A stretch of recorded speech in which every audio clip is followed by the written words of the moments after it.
Welcome everybody to this conference. We'll go ahead and get started. I think everybody knows who I am, Jim Goddard with Division of Water Rights. So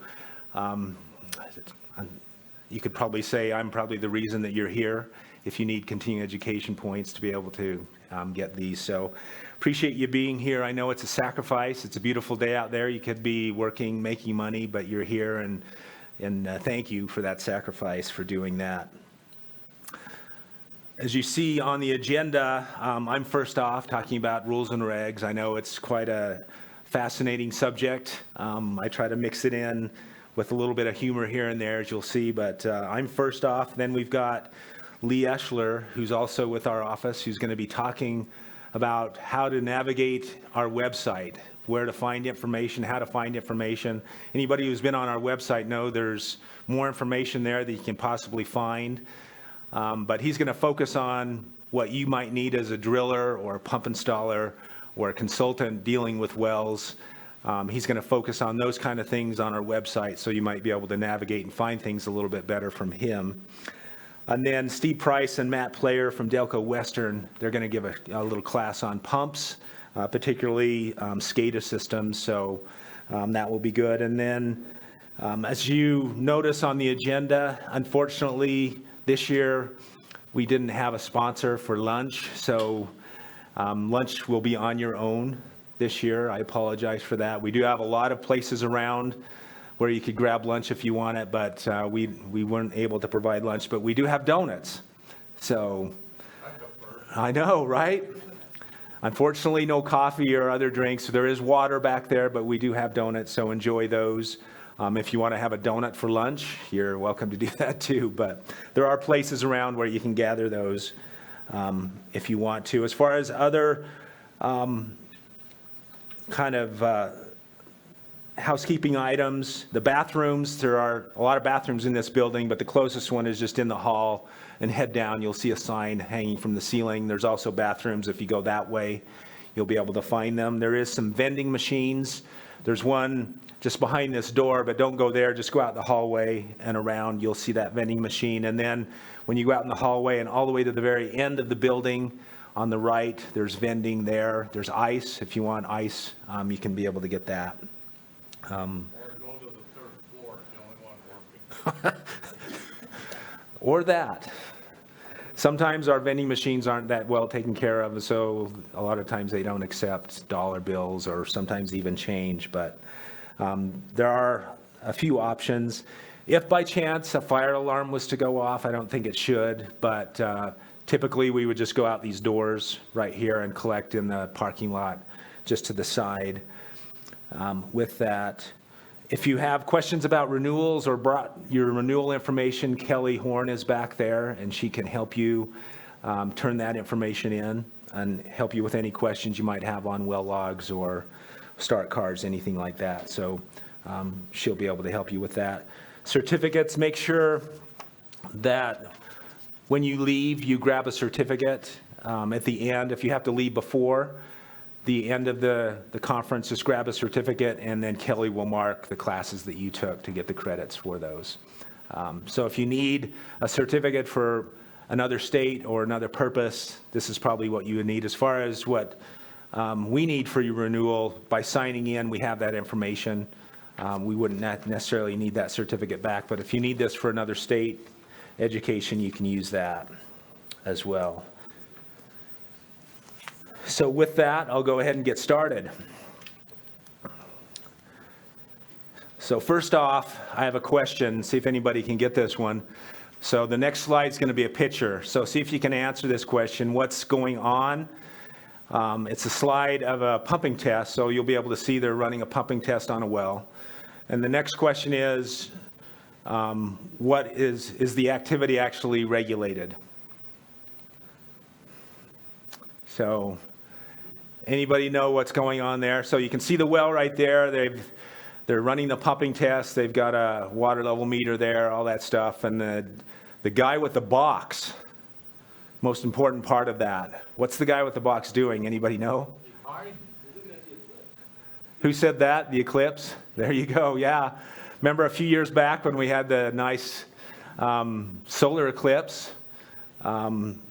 that's what the guy fashioned to be able to see it while he was doing the pumping test. So you can see he kind of cut a hole in the box and strapped a welding screen on the top of it so he could see that. So not typically equipment that you would need on a pumping test, but he has it. Do we regulate that? No.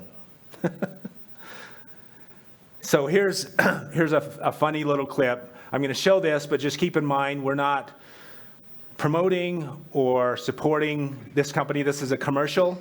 Maybe some of you have seen it before. It's a commercial by a prominent insurance company. Has nothing to do with us other than it's kind of a cool commercial because it has to do with well drilling. So it's public access information, but it's kind of funny to watch this little clip about well drilling. I can't believe it. That we just hit the mother load of soft serve ice cream. I got cones. Anybody wants one? No, I can't believe how easy it was to save hundreds of dollars on my car insurance with Geico. We struck sprinkles! Believe it, Geico could save you 15% or more on car insurance. If you like this video, please share it. And for more unbelievable Geico videos, hit the subscribe button. Sprinkles. All right.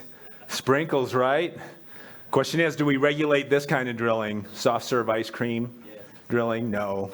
No. We probably would if it was really such a thing. By the way, some of those donuts back there have sprinkles. So you can get it and say, sprinkles with that. So kind of a neat little video.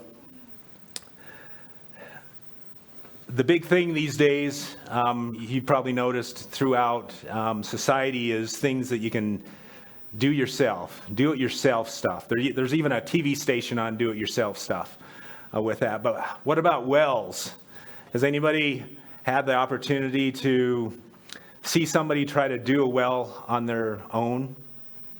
It still happens from time to time. Do-it-yourself wells is kind of an issue.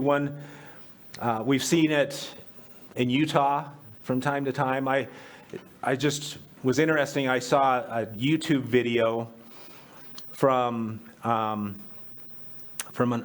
person in Idaho, a homeowner in Idaho, so our neighboring state, who bought some property in some nice area to build a cabin, and he wanted to drill his own well. And he went and found out and discovered that he couldn't drill his own well because they had to have a license in Idaho, just like in Utah. And so he spent the next 20 minutes complaining about, well, why do I have to have a license to drill my own well? What's the purpose of that? Is it just to satisfy the regulators to make sure they have jobs? You know, he went on and on and on. But not once did he realize the main purpose for having a license and having regulations like you have as drillers and pump installers is to protect the resource. That's the reason we license and have regulations, is to protect the groundwater resource. That's what we're tasked to do as an agency, is to protect it so that people can use it according to statute and protect it. And if it's damaged, then people wouldn't be able to use it or find that benefit from it. And so doing your own wells is a challenge, especially if you don't understand those resource protection concerns. And this fellow obviously did it, and we have those kind of concerns even today in the state of Utah. Here's just an example. This happened quite a few years ago, but this is a well that, the funny thing is, our old regional engineer from Vernal, who's now retired, actually drilled his own well at his house. It turns out it wasn't a problem because he assured us that the well was 29.99 feet deep. Didn't go past that, so it didn't go over the 30-foot threshold, and so he didn't have to worry about it. So you can see how he has drilled this well. I don't know if you can see there, but does anybody see what he's got going on down here on the back end of his truck? He's built a makeshift cat head on there. So he took the tire off the wheel, and he's got his manila rope there, and he's using the wheel as a cat head on there. So pretty ingenious way to do that, I suppose. Here's another system that we ran into for, in this case, this gentleman did have a license to drill his own well. This was something, he was able to get this license kind of before I started. He got into the system, tried to drill his own license. If anybody can see, you can see that that's not the most ideal place to drill. You can see cobbles, boulders, all kinds of difficult drilling conditions up there. This is just above Grantsville to the west, up on the alluvial fan, and it's pretty challenging drilling up there. And I think he got about 15 feet on this one, and finally gave up and actually hired a driller to come in and work on that well. Unfortunately, the driller he hired also failed in this case, and that's a whole nother story, which I won't get into. Last year, if you remember, if you came to one of my presentations, I talked about a project, kind of a cool project that BYU has undertaken to develop and build a man-made operated drill that they could use in developing countries, in Africa and other areas where people could just run it by human power, not have really anything other than that. And this is kind of the components that they came up with. Last year I showed a whole video of this. I'm not going to this year, but this is kind of what it looks like. It's a little mud rotary system, and it's hand operated. People can just turn it around, and it's a little mud rotary system that will be able to drill. And they developed that down at BYU, the engineering department did there, and it's worked great in a lot of countries. The exception, of course, is, as you can imagine, it works great in soft sediments. You get into anything very difficult in harder sediments or in bedrock, it's not going to work. In fact, they tried to use this on a water well down by Mona, up in the mountains, which, if you know where that is, just a little bit west of Mona, that's all limestone and dolostone. So very hard drilling conditions. And they had a licensed driller associated with them, so they were doing it legally. And the driller knew it wasn't going to be successful, but nevertheless, he wanted to see how it worked, so he was the one overseeing that project. And I think they got about 3 feet on this one through the bedrock. It's just, so it works great when it's soft sediment, but not so well when conditions get really hard. But they've drilled a lot of wells in Africa and other places and had some good success doing this. So, and then just recently, and this is a situation that's ongoing, we received a complaint from some neighbors of a fellow who was drilling his own well. And this is the setup or the contraption that he had built on the property. By the way, as I go through these slides, I have a little question for you. If you can guess where this is, I'll give you a free handbook for that. If anybody can guess the location of this well, see how good your Utah geography is. So this gentleman was drilling a well. You can see he's drilling a well right here, but just down right over in here, he'd already drilled another well. So this is his second well that he's on. Interesting thing, the neighbors complained because they knew he did not have a water right. So he didn't have a water right, which means he obviously didn't have a permit and he didn't have a license. So it's pretty much everything he was doing wrong on this well. But he had hailed from Arizona, and that was his excuse to us, is that in Arizona, apparently you can drill your own well on your own property. I don't know if that's true or not for just a small well, but nevertheless, he thought, well, if Arizona is that way, Utah must be the same way. Of course, Arizona has exempt wells, Utah does not, meaning even a small domestic well requires a water right for it, whereas in some places like Arizona, Idaho, other places, if it's a small well, you don't necessarily have to have a water right for that. You can just really quickly get a permit to drill those. But in Utah, that's not the case. You have to go through the full process to get a water right and get the permit. And then certainly you have to have a driller's license to do that. So we went out there and met with the fellow, and he has a great story. He's about 80 years old. So this 80-year-old man was drilling these two wells. He'd had some experience previously in the mines drilling shafts and things like that in a mine. So, of course, he knew everything about drilling, and so he was able to do that. But these wells, both of them were just over 100 feet. When we got out there, you can see most of the stuff that he either got at a hardware store or he bought on the website and ordered stuff in. That's an Army 3 kW generator. And I think he was former military too, so that explains that. So you can see his setup there, pretty simple. And that the guy in the orange is the homeowner, the driller that did this, a pretty old fellow. But when we got out and looked at this well, yeah, there was pretty much everything wrong with it. There was no surface seal in the well. You know, that's our biggest issue with it. It was not capped or sealed, no cap or anything. It obviously wasn't sticking above ground.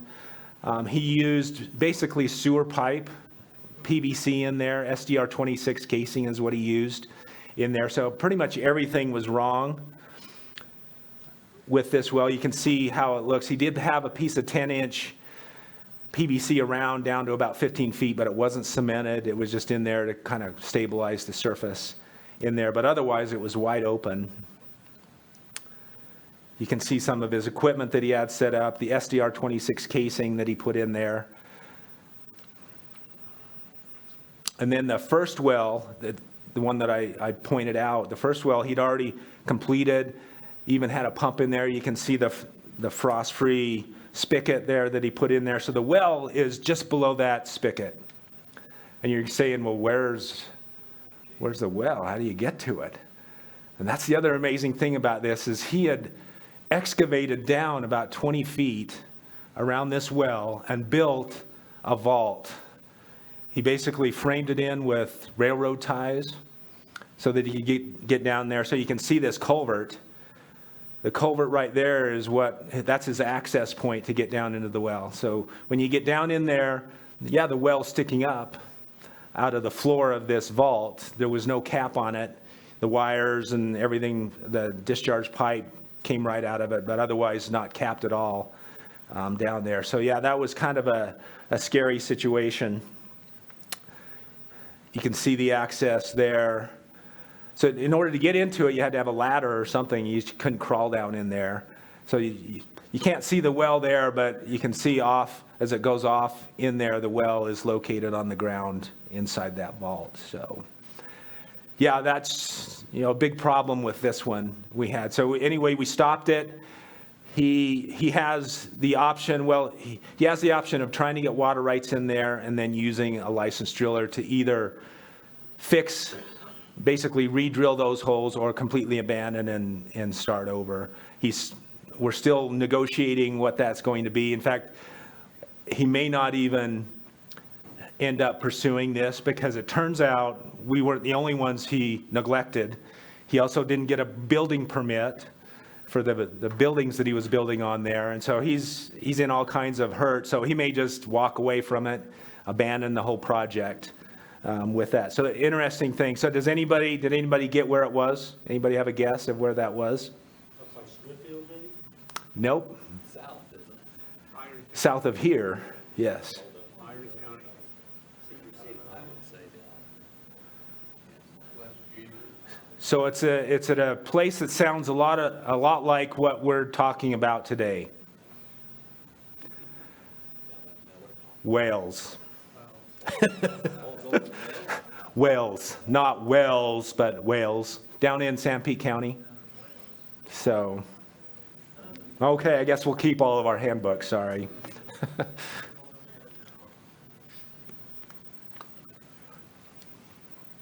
Okay, so moving on, I just wanted to bring that up because that's an interesting situation. If you ever see somebody trying to drill their own well, please let us know. It is a criminal offense if the district attorney in that jurisdiction decides to pursue something like that. So there is a criminal offense associated with it. So yeah, if you ever see anything like that, please notify us. So moving on with this class, it's worth 6 credits towards the renewal, and it does also, my portion of this class fulfills the rules review, which you need every 4 years for your license.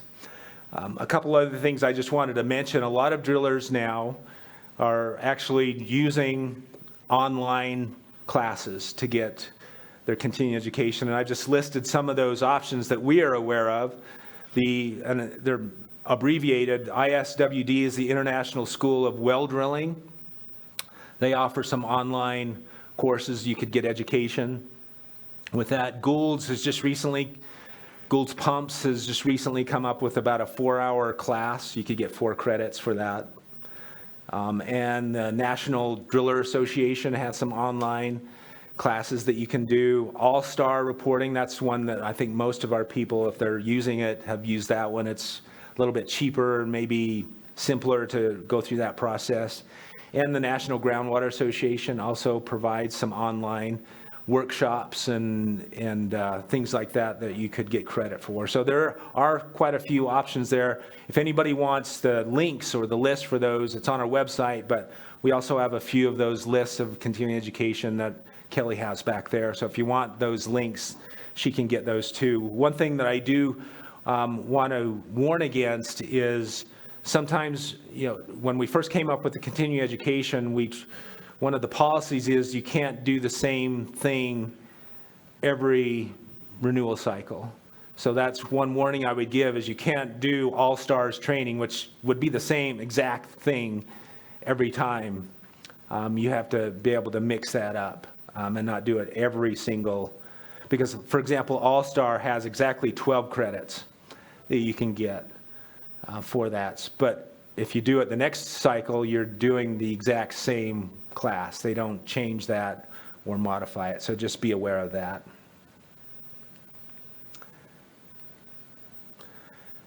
Just an update on drilling in Utah.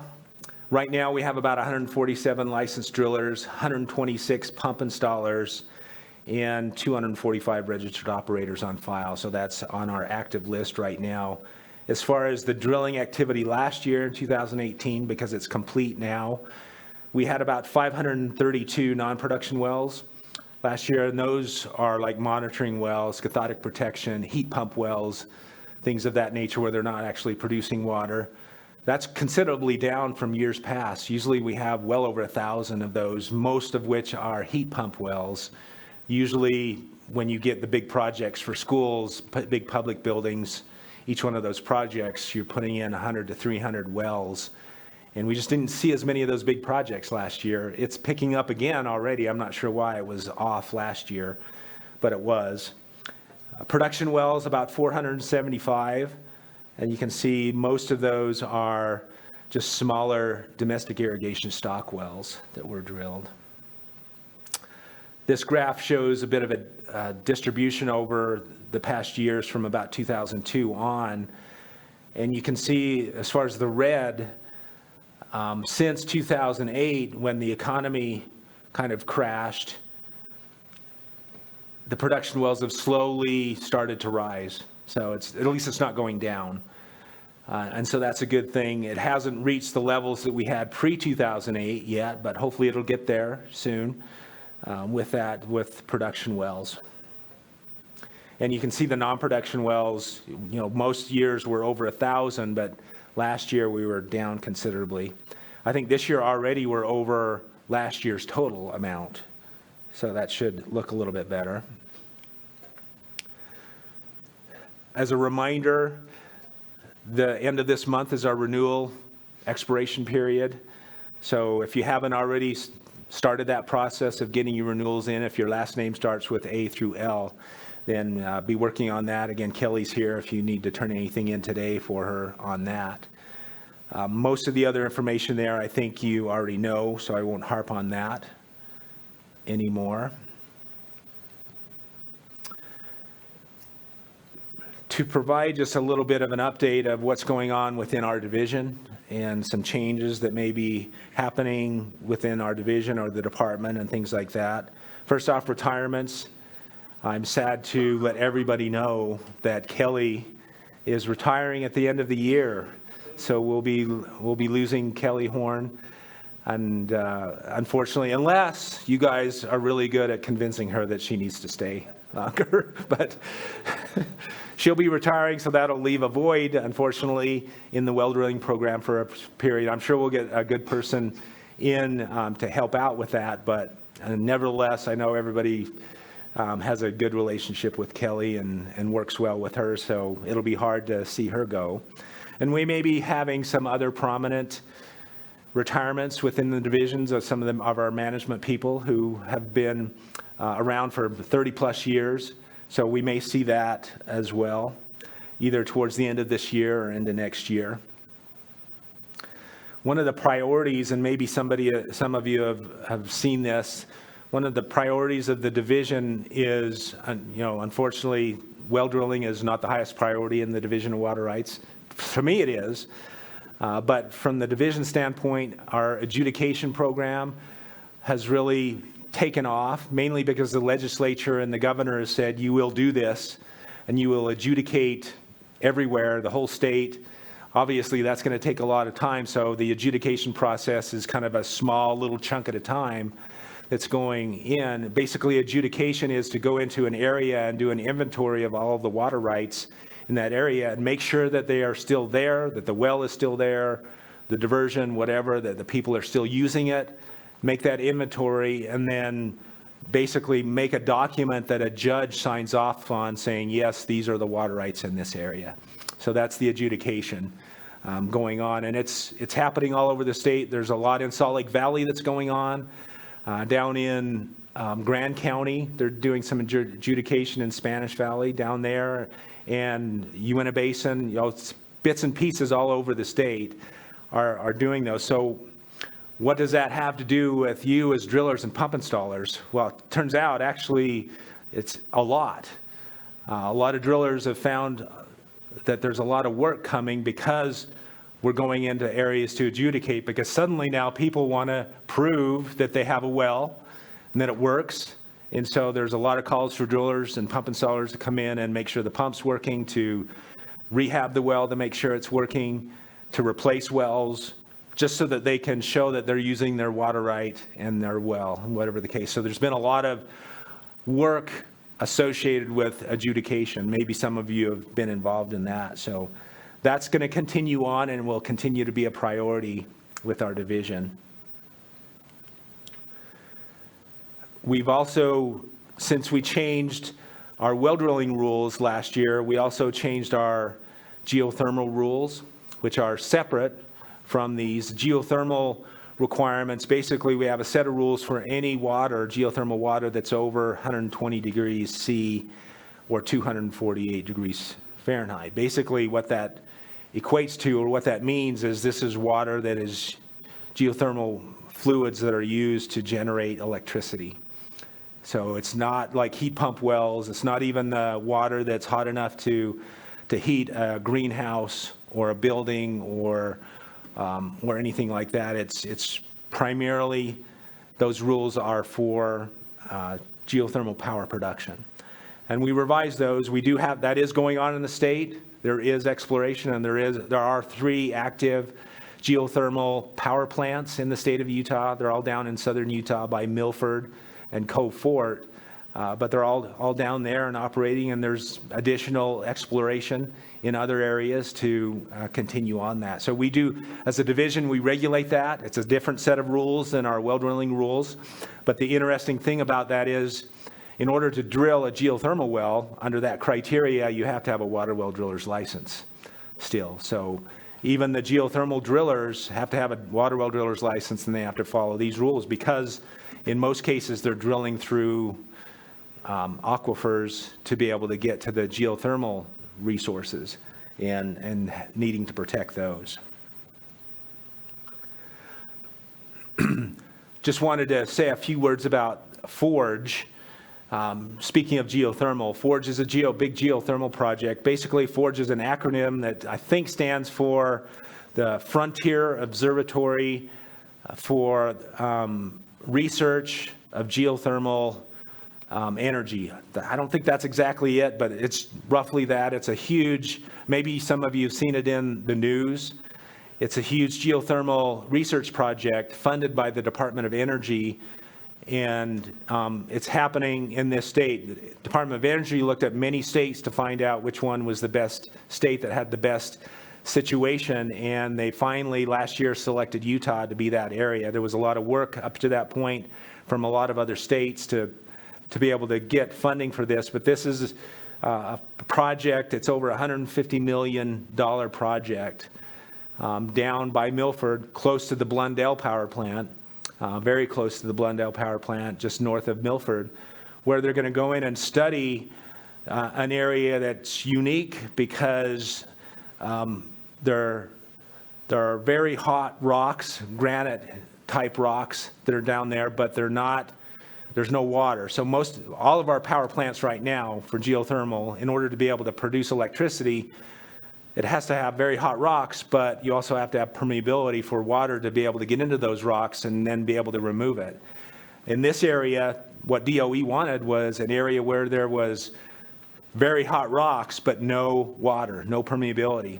Because what they wanted to do is use technology to be able to create fractures. Everybody knows the term fracking. So they're planning on drilling these two big test wells, one production, one injection wells, about 7,000 feet, parallel to one another, horizontal. So they're going to use horizontal drilling, and then they're going to frack those and try to frack between the two wells, and then run cold water down one well and try to push it through the fractures into the other well and then pump it out, and hoping that that water then will be hot enough to produce electricity.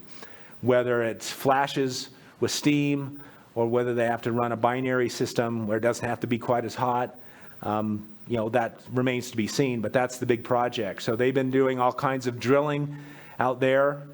Actually, Hydro Resources, John's here somewhere, they just finished a big project down there, drilling some test wells, seismometer wells, and things like that down there just recently. So that's a big project. Next coming up is probably drilling the water wells, because they're going to have water wells to provide water to this project, and then drilling the two big horizontal wells. So that will be ongoing project probably for the next 15, 20 years.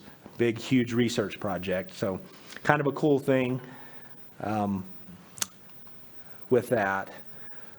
A completely different subject, and that is with well logs and start cards. One thing that we as a program in well drilling have always wanted, and I think a lot of you folks want it too, is to be able to submit start cards and well logs online. Right now it's still all paper that you have to do. We're really hoping to be able to transition with the technology that's out there. It would be very easy for everybody to be able to just log on and into our system and enter in a well log or a pump log right into our system, or submit a start card instead of having to go through the process of writing it out by hand or whatever the case may be. So we're hoping for that, but any push that you as the regulated industry can push to my managers, the state engineer, for example, and let them know, hey, it'd be great if we had that technology to be able to do that. So any push that you could give. So if you see any of the management of our division at any point in time, the state engineer or any of the assistant state engineers or even a regional engineer, just drop that hint, hey, it would be sure nice to be able to have this up to speed with today's technology. Okay. Yeah. You're almost there now, really. Close, yeah. We can type in like a pump log. Pump log you can type. Type it in. Yeah. You just can't send it. That's the next We step. have to print it off. All they have to do is just make it so we just hit send and it comes. Exactly. It's a little easier for pump logs because it's set up that way. It's not so easy for well logs. So a little more work for well logs, but it's not that far. That's not that far away. So The form is standard though. yes. It wouldn't be anything that just, Yeah. Right. So technology's there. It's do it. So. All right. So the handbook, as I mentioned, see, I even matched the color. It's pretty cool. We revised the rules May of last year. May 11th is when they went into effect, the changes. So That's finally done. I talked about this last year, so I'm not going to go into a lot of detail. I also mentioned we changed the geothermal rules. With the geothermal rules, we don't have a handbook for that because there's just not as many people who would need that. It is available on our website. You can download that. So the rules are there. We just don't make a handbook for the geothermal rules with that. But some of the main changes, and by the way, you may have already received this. Well, we sent it to all licensees when we sent you the book, but we have a little memo that describes the major changes that we implemented and references, so you don't have to put the old book and new book side by side and try to figure out what was changed. We do have a memo, and we have some copies here, so if anybody didn't get that and wants that memo describing the specific changes and the references related to that, we have those back there. Kelly can get you one afterwards if you need one. But just real quickly, some of the major changes. The temporary surface casing has to be removed now, and I've talked a lot about that. There's, of course, always the opportunity for a variance, but basically the gist there is you have to plan on removing that temporary surface casing in order to get the seal in place. We realize there are circumstances where that might be impossible, and that's where the variance comes into play. But low solids bentonite grout in the vadose zone, you can't just use 20% or 30% solids anymore in the unsaturated zone of a seal interval or the vadose zone. You have to somehow crank up the solids content. So the bentonite grouts, you have to add sand in order to increase the solids content in order to stabilize that grout so it doesn't crack or dehydrate. So that was a big change there. No changes, there's no changes to the cements, sand cements or neat cements relative to that. There's no changes with, if you're using unhydrated bentonite, that's still probably the best product you can use if you get it in place properly, like chips or whole plug, those kind of materials. No change with that because that's already a very high solids, so it doesn't have a problem with that. No cement grout against plastic casing so that you don't deform or damage the casing from the heat of hydration. Verify annular space is open prior to sealing. So before you place that seal, just make sure you've got a 2-inch space down to 30 feet or however deep you need that. Cement cure time is reduced to 24 hours. It used to be 72 hours, if you remember. So you have to let that cement cure now at least 24 hours before you can start back work on that well. There may be situations where you want to wait longer, but that would be up to you as the driller to determine that. We clarified the situation with when you put in a pitless adapter and how do you deal with the surface seal. Our surface seal requirements are deep enough that one of the reasons we went to 30 feet for our surface seal requirements is to compensate for that pitless adapter. Most, especially smaller wells, are going in with pitless adapters. And so we understand and realize that interval above the pitless, the seal is going to be compromised, it's going to be damaged, and we don't expect you as the driller to go in and modify or make some really complex system to put that seal back above the pitless. As long as you backfill it properly and maybe use some materials that are low permeability, we're not going to require you to put like a culvert over it and then remove that as you put the casing or put the seal in. There was some confusion with some other regulators about that, and so we clarified that. I think most of the drillers already knew that's how we dealt with that. It's been a policy for quite a while. When we have a sand cement grout, the recipe in the rules is it has to be 50-50, 50% cement and 50% sand. But previously in the rules, we never specified whether that's by volume or by weight, because that's a big difference in terms of how much cement you have to add to the mix, whether it's by volume or by weight. And we've had the policy for quite a few years now that it's been by volume. So what we basically did is just made sure that was in the rule now. The policy is by volume, which means that when you buy a sand cement grout or order a sand cement grout from a bulk plant, what they're going to want to know is a bag mix. That's kind of the language that they talk about. So if you use by volume, that bag mix is at least a 12 bag mix. And a lot of you are probably familiar with that mix. So it has to be at least a 12 bag mix, and that's by volume. If you were to do by weight, then it would have to be at least a 15 bag mix. So there's a lot more cement that goes into a by weight recipe than a by volume, which means more expensive. So the by volume is less expensive because less neat cement goes in, but nevertheless, it still meets our standard for sealing wells. There's really not much of a difference between a 12 and a 15 in terms of what we're trying to get out of the product, which is to form a good seal. Real quick, some other revisions. When we added back in 2011 the pump installer licensing and regulation, one thing that we had to make sure we do is clarify what you do under each license or what you can do under each license. So that's now in the rules, is to clarify what activities you can do under each of those licenses. We changed the operator exam from passing of 70% to passing of 80%. Again, this operator exam's take-home open book, so there's really no reason why you should not be getting 100%, really. But what we realized is anybody who got less than 80% was not even opening the book when they took the test, and they were just kind of answering the questions without really knowing what our rules were. So now is 80%.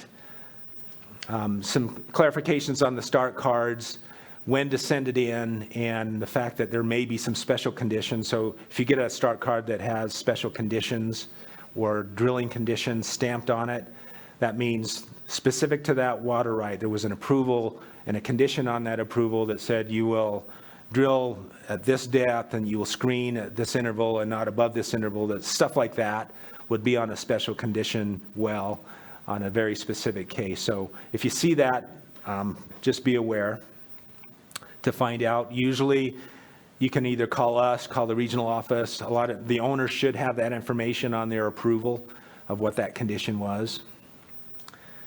If you are just disinfecting a well, you don't have to turn in a pump log. In the case where there's been a violation and an enforcement action, there is an option to avoid a hearing by going into a preliminary conference and basically sitting down with us and discussing how to remediate an enforcement situation without having to go through the formality of a hearing. So there is that option, and that will be good. No thin-walled PVC casing for production wells. So what this means is, previously in the rules, it said if you have 4-inch PVC, if you use 4-inch PVC, you can use Schedule 40 or SDR 21 casing for if it's 4 inches or less. So typically, our intent on that was that you're using that for a monitoring well. Unfortunately, what we were seeing is a lot of wells going in with 4-inch PVC for production wells, where they're actually putting a pump down inside that, and we were finding a lot of those wells were being damaged. They were cracking, they were collapsing, whatever the case. So the new change is that if you're putting PVC in for a production well, 4-inch, it has to meet the same standard as the larger diameter, which has to be at least Schedule 80 or SDR 17 for that. We beefed up our language on aquifer cross-contamination. We clarified public supply well requirements. This is a long story I won't get into, but basically another agency misinterpreted our section where we talked about requirements for public supply wells. And so what that essentially meant was they interpreted it saying that because water rights had it in our rules that if you have a public supply well, you have to have a drinking water source protection plan, and basically the whole list of things you have to have for a public supply well. So since it was in our rules, we should be enforcing those rules, drinking water's rules. And this wasn't a driller or a consultant, this was another regulator that was misinterpreting that. So because of that, and it actually went to litigation, in that we clarified ours to make sure that there's no way to misinterpret that section anymore. We don't regulate drinking water's rules. They regulate their rules. We don't. The reason we had it in there is to make sure you as drillers knew that, hey, if you do a public supply well, there's this other entity that also has jurisdiction. Not that we were ever going to regulate their rules. We beefed up our closed loop heat pump rules. The cutoff, it used to be where we required that you cut it off 2 feet. When you abandon a well, cut it off 2 feet and do that. You don't have to do that anymore. It may still be necessary, but on a case-by-case, you don't always have to cut it off 2 feet below ground. You could cut it off flush if you wanted. It just depends on the land use going on at that site. Sometimes you don't need to cut it 2 feet below ground. It can just be cut off flush or even left above ground, as long as it's abandoned.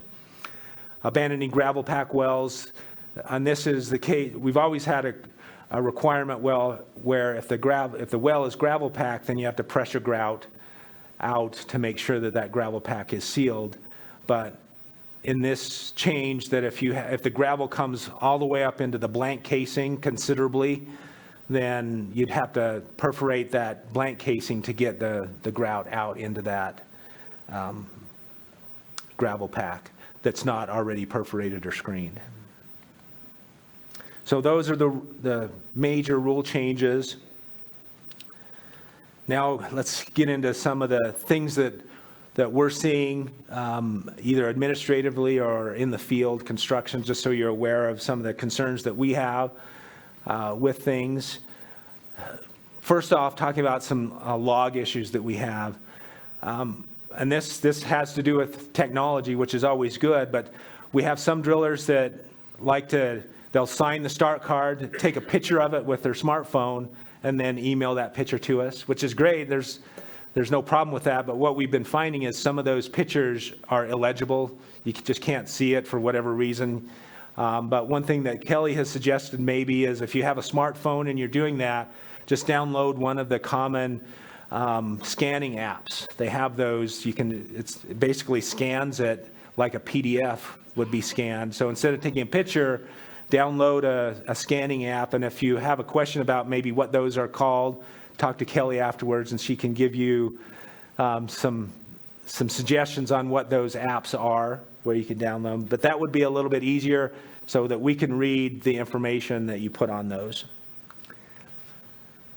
The next thing has to do with the pump log, and that is making sure that front-end information, the first part of the pump log, talks about who the owner is, the water right, the location of the well, the point of diversion. We're still struggling getting a lot of those logs in where we can't match them up to an actual water right, an actual point of diversion, because when we get a pump log in, they become the official part of the official record of that water right, and we put it on the water right file. It's obviously in the well log database. It's all there, but if we can't link that to the right location because there's not enough information on where the well is or who it is, then that's problematic. If you've had any of those, you've probably heard from Kelly or me saying, hey, can you get us more information on this? If you have a well log, that's great. You can just put the information that's on the well log that you're using in association with doing the pump log, because all that information is on the well log. But if not, if you ask the owner for a water right, if you have to give us an owner name, try to make sure it's a legitimate name that's on the water right. At a minimum, if you can give us a GPS location of the well, then we can at least do a search in that location to see if we can match the well up. But just by we've had somewhere something like the name is Aunt June over down on the lower 40. Well, maybe somebody in that area knows who Aunt June is, but there's no way we can get that. So even a legitimate street address, make sure that's on there. So this this is kind of what I'm referring to. This top information here is that information that, as complete as possible, try to provide that. Yeah. No problem. So, What, and I think I asked this once before, what if you take your own when you install the pump, you take your own GPS reading, what if it is completely different than the one that's on the well? that would never happen. No. I'm sure everybody knows that happens often. So yeah, Is it okay? well, it's okay from your standpoint. Still give us that location, and then we'll try to do the work to try to find out why it's so different. I'll tell you what I've tried to do. I've taken a GPS reading, taken the well log reading, and on one in particular, I have a dozen of them, but I take the log, and then I'll put it up on our map on the website and see where it indicates. And then I take the one closest to where it really is. Yeah. Yeah, our locations are not exact. Most of the time, they're pretty close. And Those that are within 100 feet, I'll probably go with. You're pretty confident with? Within a couple of miles. yeah, if you can't figure that out on your own, then give us the information and we'll try to track down why there's such a huge discrepancy. But yeah, that does happen. That does happen. Does all the time, us drillers move them wells. Some do. You know that, don't you? So cathodic protection wells, another thing with this is when you do the log, if you're doing cathodic protection wells, make sure you fill out all of the information. What we've seen in some cases in the past is the cathodic company will hire the driller only to drill a boring, and then they'll run the driller off and come in and install the anodes, coke breeze, casing, all the stuff that's associated with that. That can't happen. That's against the rules. The licensed driller has to be responsible for everything that happens in that hole, not just drilling the boring, but everything that's installed in that well has to be the responsibility of the licensed driller. Because obviously the same things we talked about, it's a resource protection issues to make sure that it's done properly and it's sealed properly and the right materials are put in. So just be aware of that. And so associated with that, with the well log, we need more than just the boring or the lithology information on that. We need to know where the anodes were placed, how much coke breeze was put in there, where the casing was, the vent tube, how the seal was in place. All that information needs to be on the well log for that. And there's just an example of what one of those would look like. So all of this, the anodes, coke breeze, seal, casing, vent tube, all of that information would need to go on the well log. Could a pump installer do that? Do The driller came in and did that. Could a licensed pump installer come in and install those materials? Would that satisfy No. that? No, it need to be a licensed driller. Yeah. I don't know that I've ever seen that, a pump installer do that work, but it was still, because it's actually building a well, so it would need to be a well driller's license to do that, even though it's a non-production well. A couple of scenarios, not your everyday non-production well scenarios that we've ran into just recently last year. So the question to pose is, you're drilling for a federal agency or you're drilling on federal ground, do you need a license or a permit to do that? Yes. In Utah, absolutely you do. If you're drilling on BLM, Forest Service, National Park, whatever the case, nothing changes, still have to have a license, still have to have a water right to be able to do that. So then what if you are a federal agency doing the drilling? Do you have to have a license? Yes. Okay, thanks. If I gotta have one, they gotta have one. Do any federal agencies drill? No. Does anybody know? Bureau of Reclamation and USGS also drills with that. Do they have to have a license? Yes, they do. So we actually ran into this last year down in southern Utah, where, funny thing is, it was drilled on private land. The owner was a water conservancy district down there. They had hired the USGS to kind of be the consultant designer on the project, who hired Bureau of Rec to drill the wells. So kind of a worst case scenario there. It turns out the Bureau of Reclamation did not have a license at the time. They have in the past, but all their drillers had retired and they hadn't re-upped their license. And so, yeah, they drilled 3 or 4 wells down in southern Utah. Of course, this is not, this is an area that is very controversial. There's already litigation, lawsuits flying all over previously to this, and then this happened, and it just kind of added fuel to the fire. So that was a deal. But so how do you just call the sheriff on the Bureau of Reclamation? You know, that's the challenge that we had with that. So there's been some negotiation and trying to figure out how to best deal with that. But it did happen, but they are required to have it. So I often get the question about, well, what if it's an Indian reservation? Do you have to, what's that? Okay. So, yeah, right, they can, they're considered a sovereign nation, whatever the reservation. So here's my answer. It depends. So from our position, yes, you have to have a water right and a license, but that's not necessarily their position. And so, and right now there's nothing we can do. So in a lot of places, yeah, you can go there and there's nothing really we can do because of the sovereign nation thing. We are in discussion with a lot of the tribes, the Ute tribe, for example, Navajo, also to try to come up with a compact to deal with water. And that includes drilling, and it includes water rights and permitting. Those aren't all the way through yet, but they're in process. So at some point, there may be clarification on drilling on Indian ground, but right now it's very muddy on that. Here's one. If an owner says that they have a permit, should you just go for it? They say, oh, the start card's back home. Just go. Shouldn't do that.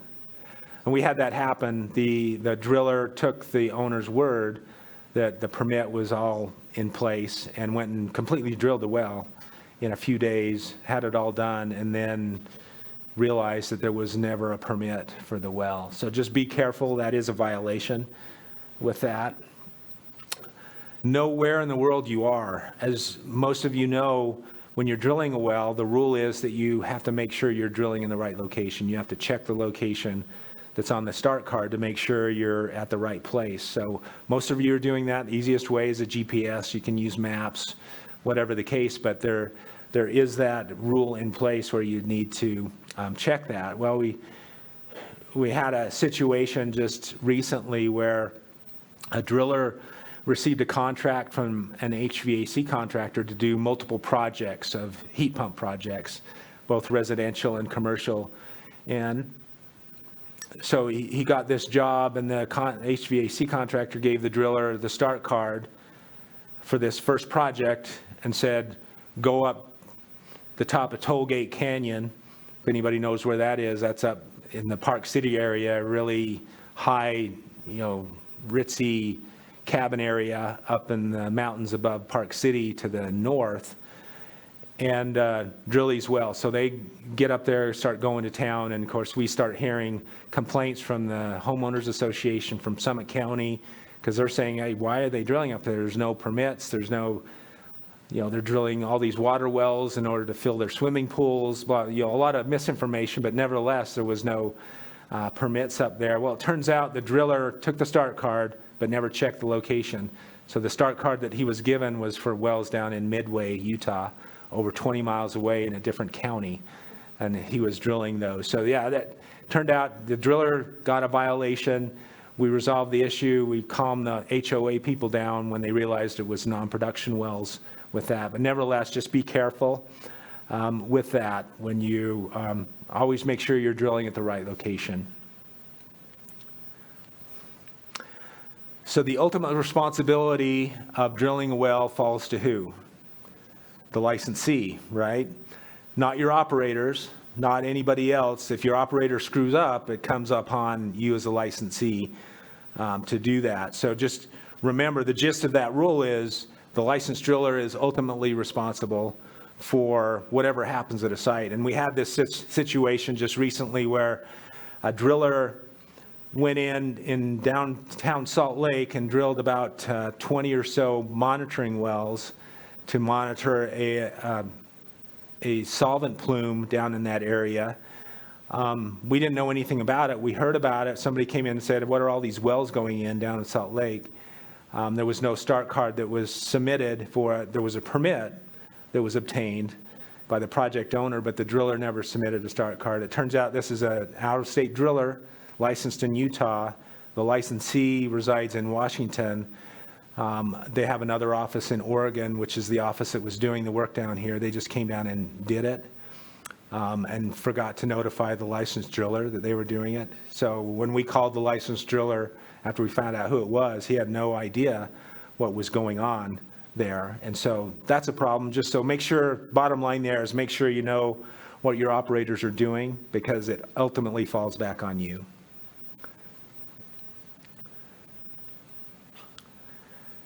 Some recent construction issues that we've dealt with regarding test wells, zone sampling, and abandonment. And this is a situation where it's been municipalities, for the most part, where they want to try to find out in an area whether they have good enough water, and good enough quality water, so they'll drill a test well. And when they drill the test well, they want to do zone sampling on it. And so these are usually deep, anywhere from 1,000 to 1,500 feet test wells. They'll go down, drill all the way to the bottom, and then they'll start zone sampling from the bottom up. So they'll gravel up and put a seal plug in there and then do testing in that particular graveled zone that they've done. Once they're done testing that, they'll move up, put a seal on top of that, seal that next interval, and they'll just keep going all the way to the top, or at least to the intervals that they want to sample.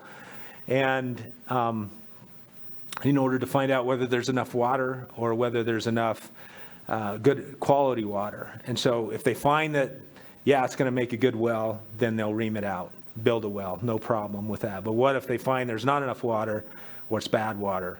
How do you abandon a well like that? Do you require that they completely ream it out to 1,500 feet and seal it up?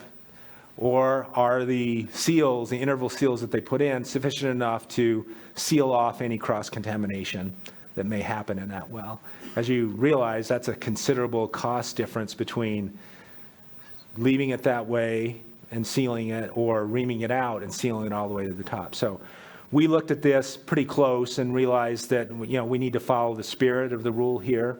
As long as we can verify that those little plugs, those seals, interval seals, are sufficient and are sealing off different aquifers so there's no commingling, we've allowed that. We still require that they seal down to probably about 500 feet, so they'd have to ream down to 500 feet and then seal back from there. But all of the little interval seals below that, they could keep in place. So just, the ones we were looking at were at least 10 feet thick, and sometimes they were even thicker, just depending on how close together the water-bearing zones were that they were trying to look at, but at least 10 feet.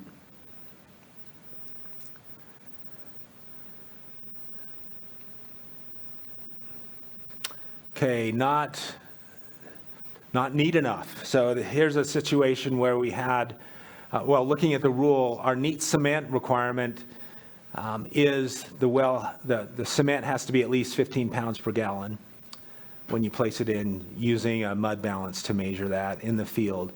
We had a situation where a driller was drilling a municipal well, so he had a state-certified seal inspector out there ready to certify this surface seal on this public supply well. The driller ordered up some neat cement from a local batch plant, and it came out, and they started looking at it, And when they first did a measurement, it was only 14.7 pounds per gallon. So is that good enough? Interestingly, the inspector told me that it looked a lot thinner than that. It was a lot more watery, just the appearance of it. But anyway, is 14.7 good enough? Is that close enough to 15 pounds per gallon? No, it's not. It turns out it needs to be at least 15 pounds per gallon for that. So what do you do in that situation? What can you do? Well, reject it and have them bring more out is one option, or try to augment it on site, adding some neat cement, try to get it up above 15 pounds per gallon. So there are some options there. In this case, it was rejected. They took it back, remixed it, I believe, and then brought it back out to where it met the standard and placed it. So it is a possibility there. Sounds fishy. So here's a situation, Logan Fish Hatchery, well field. If anybody's familiar with that area, the Logan Fish Hatchery. So this is a Division of Wildlife Fish Hatchery, just west of Logan, just off Highway 30 to the north, just west of town. It's a sweet little area because all of their water is provided by about 20 or so artesian wells in the area, and provides really fresh water. Alternatively, just right next to the fish hatchery, there's a swamp or a bog that's contaminated with whirling disease. So they're very concerned not to cross or mix those up, because anytime a fish hatchery gets contaminated with whirling disease, they're basically shutting down, which is a huge deal with that. So they're very careful about their water source, and they have all these wells that are pretty old. And we went in about 10 years ago, ran cameras down a lot of them just to see the shape that they were in, and they looked to be pretty good shape. But for some reason, one of these wells that was closest to Highway 30, they were concerned about, because about 20 feet away, some water started coming up from the ground, maybe 20, 30 gallons a minute started coming up. It's kind of related to a highway expansion project. So they're widening Highway 30 right there. And so in the process, they had to move a power pole closer to the well and put in a cable and anchor. And that's where the water was coming up, where they put this anchor. So they were wondering, is it just the anchor that's leaking? They touched into a shallow artesian zone, or is the well bad? And the water's coming out and then coming up where that anchor is. So we went back in to try to figure out if the well was bad. And we'd ran a camera down already. This is not the same well, but this kind of illustrates they have some pretty good artesian pressure there. This is one of their bigger artesian wells that they're trying to uncap so that we could run a camera down it. But this is our camera that we ran in there. You can see Highway 30 is just right over here. The well is just off the side view with that. This is the well. It's in a little vault. It was very hard to get access into it. They couldn't get the wrenches on it to be able to get the top of it off, to be able to go in. But they finally got it off. You can see the water flowing out there. As soon as they uncapped that well, the water 20 feet away stopped. So that was usually a good indication. And it started getting turbid. The water started to become turbid in this well. So we were going to run the camera down, and the wildlife guy, he was going to run my camera in there. And so I've got an example. Whoops.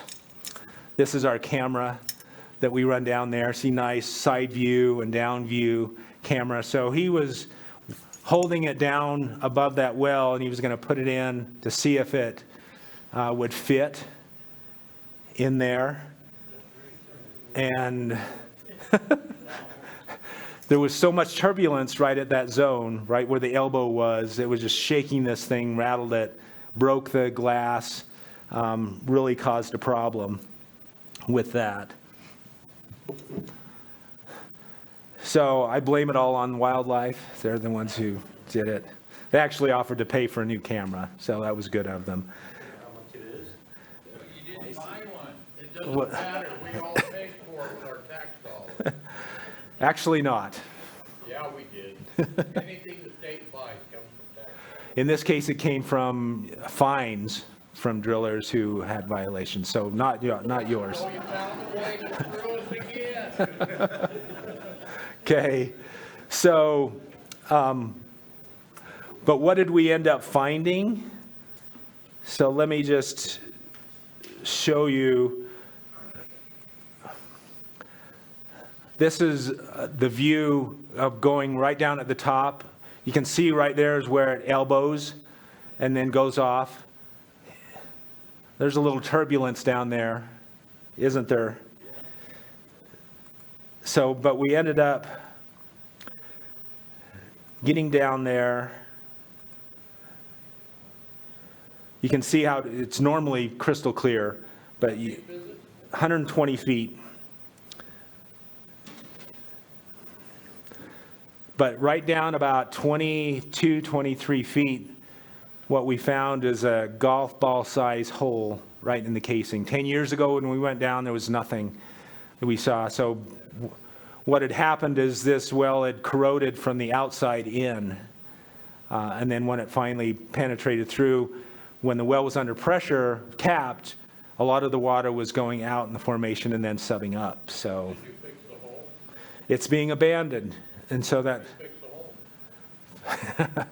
it's not worth it. This is only like a 2-inch well. So it's kind of hard to fix a well like that. So here's something so that you know is they're planning on consolidating all of their wells into one big well. So if anybody wants a big artesian well project, so far they've put it out to bid twice and nobody's wanted to do it. So if anybody wants to take that chance and do it, it's not going to be an easy job, but it's going to be a 20-inch well. They want a 20-inch well about 300 feet deep. So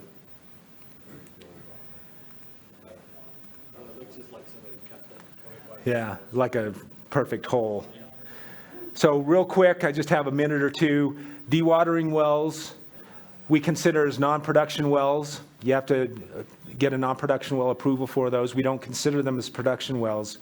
So, but most of the time they're harmless because they're not impacting an aquifer or a used aquifer. They're obviously dewatering water, but it's not from an aquifer that anybody's using or has a water right in. It's usually contaminated or very poor quality. And that's most of the case. The big Salt Lake City rebuild, they had hundreds of dewatering wells out there, but it's not really impacting anybody's water out there. Right. And so, and then, but we also had an example just recently, Logan City's doing some work around their sewer ponds where they put in these dewatering wells, and it turns out they have been impacting people's wells and springs in the area. So what do you do there? That's, well, what Logan City's actually going to have to do is compensate, find another source of water for them while that dewatering project is going on. So they're definitely doing something. So just be aware, dewatering wells may not always be as harmless as you may think. Artesian, who wins when you're putting in heat pump wells in artesian conditions? Usually the artesian conditions win.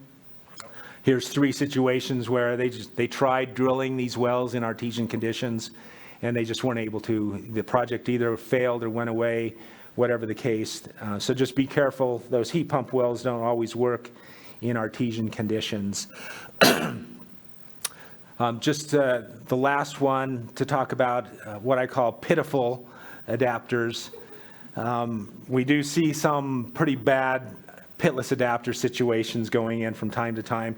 Real quick, I got to show this video. Steve Price back there actually gave me this video a few years back, but it's a classic video. So what you see there is a vault. Are these legal in Utah? No. So the well's down there, they put a big culvert around it and vaulted it off. They're not legal. You have to have a pitless adapter or it just has to come to the surface for the discharge. You can't have vaults or pits like this because of the susceptibility of contamination or stuff getting in there. You never know what's going to get in those vaults.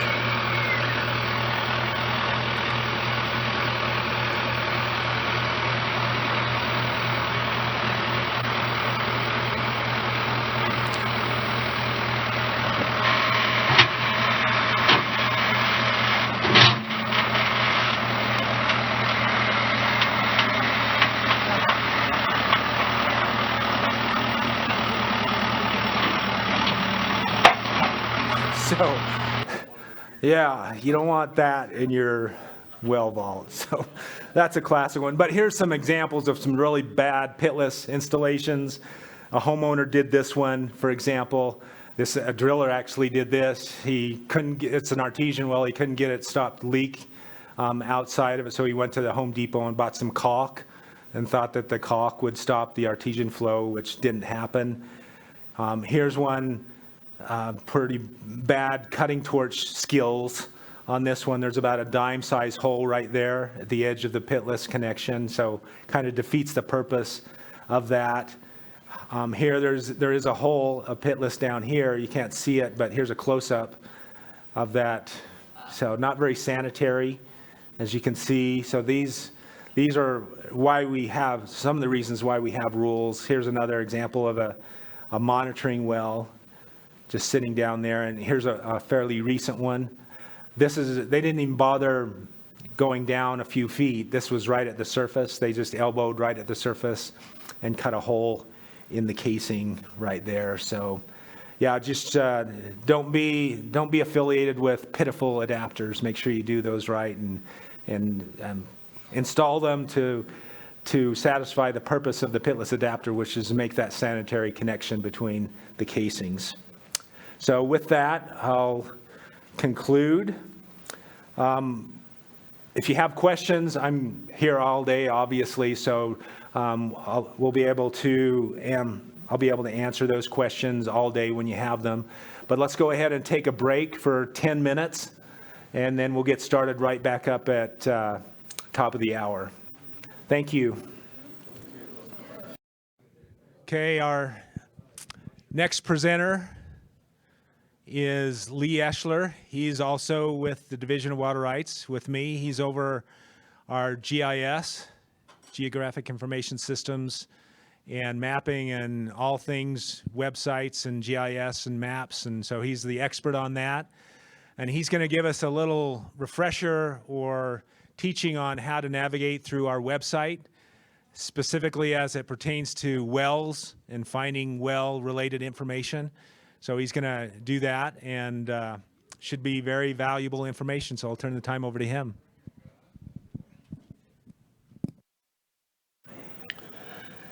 Good morning. As I said, my name's Lee Eschler. My title is GIS Specialist, but with GIS Specialists, our offices are always closets or small rooms. So I changed my title to Mushroom 4 because it basically stick us in the dark and feed us certain things. Jim asked me he asked me to talk about something riveting on the internet today. My other two jobs I have is I coach volleyball at Woods Cross High and that out of the club out here. But he's giving the thing, no, that doesn't count as being interesting. So what I went onto the web, what I think is interesting, many of you are familiar with Google Earth. And since they've been flying their satellites and everything and taking pictures, there's a subgroup called mapvertising. So this is taken in Chile. There's over 70,000 Coke bottles on here advertising Coca-Cola. It's up on the Atacama Desert. This is found in Nevada. They took 1-foot tiles to create advertising for the Colonel. And then here, this is a little harder to see, but this is in Illinois, and Target put theirs up. There's many pictures that we can do. And Jim's still telling me, no, I'm not allowed to do this. He wants me to go over what he asked me to. And he will correct me a lot, I promise you, during this time. So whenever he comes up, or so, you have the permission to be a melodrama and boo him as he corrects me. And then if you feel sorry for me, go ahead and just cheer for me. Our webpage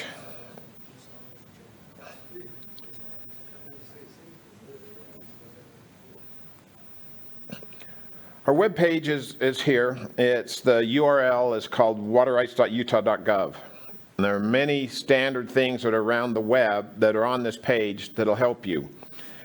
Anytime you click on this link right here, it'll take you back to this home page. No matter where you are navigating, it should be there all the time. You have the standard, go to the state of Utah website. You have services that they'll talk about what services are done in the state, and then a list of all the state agencies. Over here on each page, we've added this. This is a feedback. And so whatever page you're on, if you see something that needs to be improved, just click on that and a text box will open and type it in, and it'll come to us and we'll be able to look at it and see what we can do to fix it. At the bottom is all our information. Again, utah.gov. You'll see on our website that we have links will go to many of the same places. We're just trying to make it convenient for you as when you get to a certain place, that if you need something, the link should be here. Natural resources link at the bottom will take you and list the divisions here in this building for the division of Department of Natural Resources. Our contact page will list everything that you should have if you have a comment from all the regional engineers, even down to we put Jim at the bottom for the well drilling and licensing. So there's the contacts, privacy, the state privacy policy, accessibility, and then you can translate some of the things into many, many languages. As you look around it, we have frequently asked questions. So you can go through and type these questions. One of the first ones you'll see is, how can I receive email notifications for water right? And you can sign up for this. Just go get sign up with your email and a password. And what you can do on here is, if you're concerned about a water right, you can either sign up to say, okay, if any activity happens on this water right, let me know. And an email will be sent out that next morning. You can also look and say, okay, I need to know, say for example, my house. You can sign up by putting a point on your home and putting a buffer to say, okay, if there's anything within 300 feet of this point, let me know. You can do it by county, you can do it by drainage areas, and you can do it by water right areas. And you can sign up for that, it's easy to do, and the email programs will be sent to you, any notifications in that. So other types of is just things, what I need to do by water right, is it valid? That's a frequently asked questions. Current issues, if we look at that, it'll just tell us things at meetings that might be going on around the state. We can come over here to look at our policy page. If you're not sure about policy in an area, you can just come and click on that map, and it'll tell you the policy and things that are happening there. And that's all by water right area. You can do searches through, and I'll go with that a little bit later. Here are application forms that you can fill out. The wells is generally here at the bottom. They're PDF forms, so you can fill them out, and then they'll generate a printable form. You can print them and bring them in. And if you come up to this situation, see there's a water right number. I can just put in a water right number there and then get water right. It should go through and fill in all the information for you. And then you can print it. And then you can go and fill out the rest. Pump installations report, well replacement reports are all here. And they'll be in many places. This is just one of the places you'll see them. Again, over here, security bond for well drillers. There's generally this little I that'll take you and tell you a little bit more about it. That stands for information. Brochures that the Division of Water Right puts out. For example, here's a PDF form, and it just tells you what the application process is. So if anybody has questions, you can just pretty much follow this and what happens. There's these forms that are there. You can look at them. I think the most important thing about any web page is just get out and start clicking on and see what's there. Training videos and generally we try to put all the training videos around. If you're watching this video, you have the introduction, public meetings, adjudication. These are all done on YouTube. Paul will take this raw video and he'll send it up to Sean, who's across from me, and he'll edit them down and put them out here so you can look at those. Map search. Okay, map search is we have these maps, and you can pretty much get all the searches you need to from here. Here are the layers over on this side. So here's points of diversions, and they won't turn on until you get into an area, and then they will show. As I click on those, as I go over here, I guess the legend is here. Surface, underground, spring, point to point. You can create a filter on there by opening up this. So the standard does not have non-production wells, abandoned wells, rejected, lapsed, or abandoned wells. So if you're looking for those in an area, you need to make sure each time you go in there that you click those on, or they won't show. You can search by source, by owner, by years, greater than or less than for the years. As you look at a well, as you click on it, it should give you most of the information that you can see right there. You can also click on the water right number itself, and this will display what we call our WR print. Okay? They still have the classic view available. Many of us are familiar with this is what it looks like. But we're really working hard to get this implemented so you'll get all this information from here. What we do is we've got dozens of databases, I'm sure hundreds and hundreds of tables, and these web pages are actually going, you're seeing the same information that we would see if we were looking at our own databases.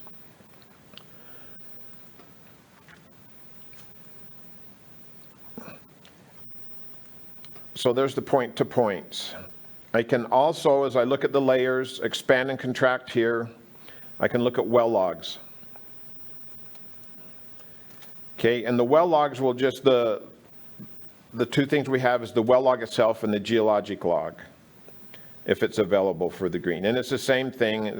Now what'll happen if there's two of the same point in the same place, it'll just put the number. So here we could see in this particular point that there are two well logs there, and then again you can just click on them, get this information. If you need to go look at the water right or the actual well log, click here and view the well log here.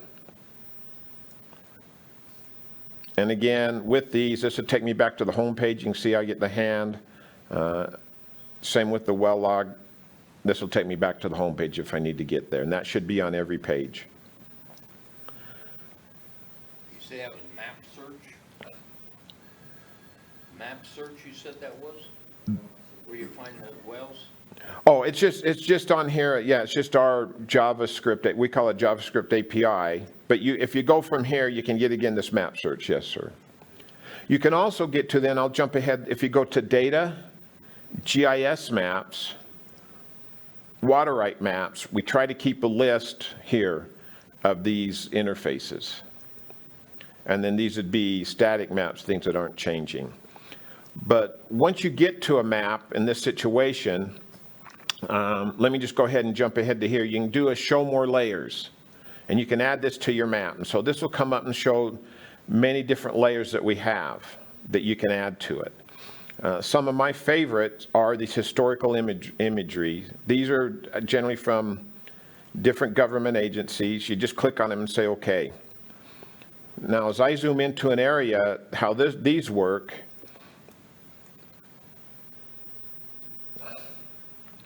these little dots will come up. Let me turn off the points of diversions. As I click on them, a window will come up. So this one I can get, so this would be from 1937, and I can view at it. I can download the image if I want to, but you have all these different, and they'll tell you what ages they are over here. And so those are just things that you can do just by adding those show more layers. Other layer that you might be interested in is in that show more layers. This is recent imagery. And what this does is it shows imagery from satellites. Now this is low resolution, so it's not going to be very clear. But as let me close this. I can come through and I can search for dates here. And I can put the cloud cover. So for example, If you wanted to go back and look at some area like last January, you can pretty much see the snow, but it's a low resolution, so it's probably going to be 15 to 30 meter resolution. But these just, if you want to look current, you can search here. Other ones that are there is you can look at land ownership. And when that comes up, they'll tell you who owns it. If there's nothing there, it's private. And again, here is the legend for it. If there's anything you need, now this is maintained by Sitla, and we just go through the internet and grab it from them. But if there's any suggestions, let us know and I can pass it along to them. There's also, we go through and we get the parcels from each of the counties. And as you zoom in, they'll pop up with their parcel number. And you can actually do a search with that parcel number, say you're looking for parcel number. Now this is data, the parcels we're getting from the counties, so it depends on their numbers that they have for their parcels to where the search will work. But generally we've had pretty good success with it. You can also look at the geologic maps, again with the legend. I'll just look at the 250K one right here.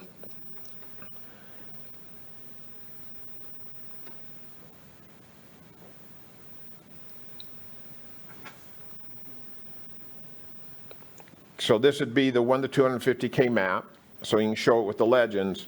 But as you open that up, if you have more questions, you can go to the interactive geologic map from the UGS. And then if you have a question, you can just zoom into it and click on it. And a pop-up window will come and tell you exactly what it is. And you can do that at both those scales. And so that would be the geologic formations. Areas of concern, and we'll go with the groundwater management. These are just areas that, for example, Kennecott, and you can go read the groundwater management plans, what's restricted in there, but be there through the state. Is there any questions then again on these layers that you can turn on and off? Seems okay. You can also choose your base maps from there. So this would be imagery. ESRI is a major mapping company that they put imagery out there. This would be the Google imagery that we get right from Google itself. These dates are things the state had a contract with Google itself where we could buy pixels from them. So you can kind of see the 2015, 2016 and zoom into them. They're generally a higher resolution, so they're a little bit clearer. You can choose those as your base maps. The NAEP programs is the federal government would fly, and we'd get imagery every 4 years, and the resolution would be 1 meter. You can use those. The reds are going to be the infrared to help. Generally, the infrared just tells you if you want to do image classification. You have your topo maps, Esri, USGS. AGRC gives us, AGRC is a state agency, and they hold all the data, electronic data for all the geographic information in the state. You can use their maps there and just pick those. Sometimes if you're not quite sure what's there, it's kind of nice just to go get a map like this and just look and see if there's something in the background or not. Okay, search. You can do any searches on here from water right, change, uses, address, WIN numbers. Let's just look at this 22242. Hit the search. And what will happen is it'll put that search there for you. You can look at the information that it gives you there. You can hit more information, which will take you to the standard WIN, what we call WL browser, the WIN itself, where you can see all the information and go look at the well log itself. Again, this is a clickable tool to go through and look. You can search by any of those locations, addresses. Just type in an address here.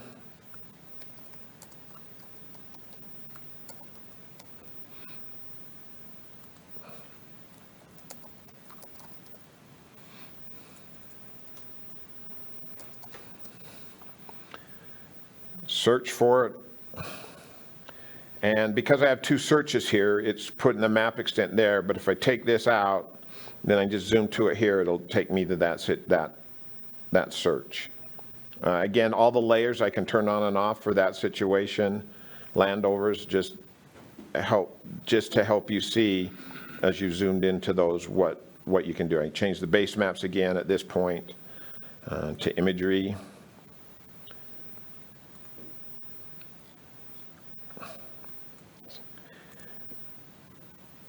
Any other searches, everything is right here in this situation. We can go through by locations, dams, whims, so anything like that. We also have these tools where in this tab under the location lookup, if I want to get that location, I just click on,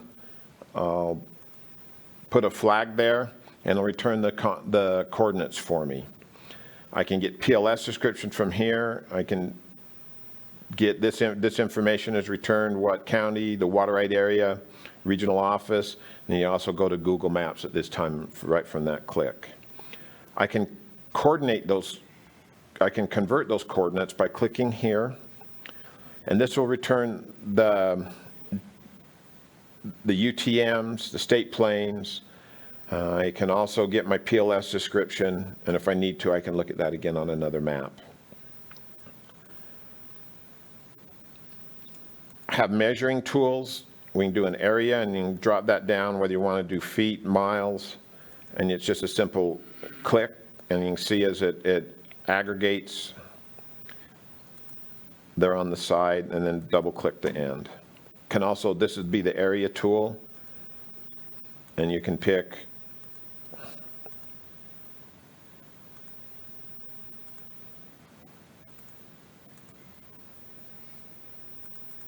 and double click the end, and it'll tell you what area you'd like to know for kilometers, square miles.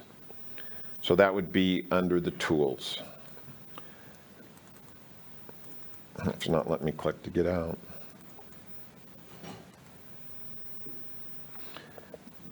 Another thing I can do is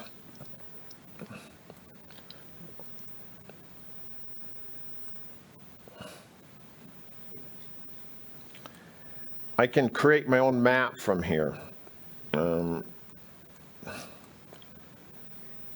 So I'd go to the tools, and this would probably be something if you just need to create a quick map for someone. And go to the annotation tools. I can draw my area again. And so say I want to just show irrigation.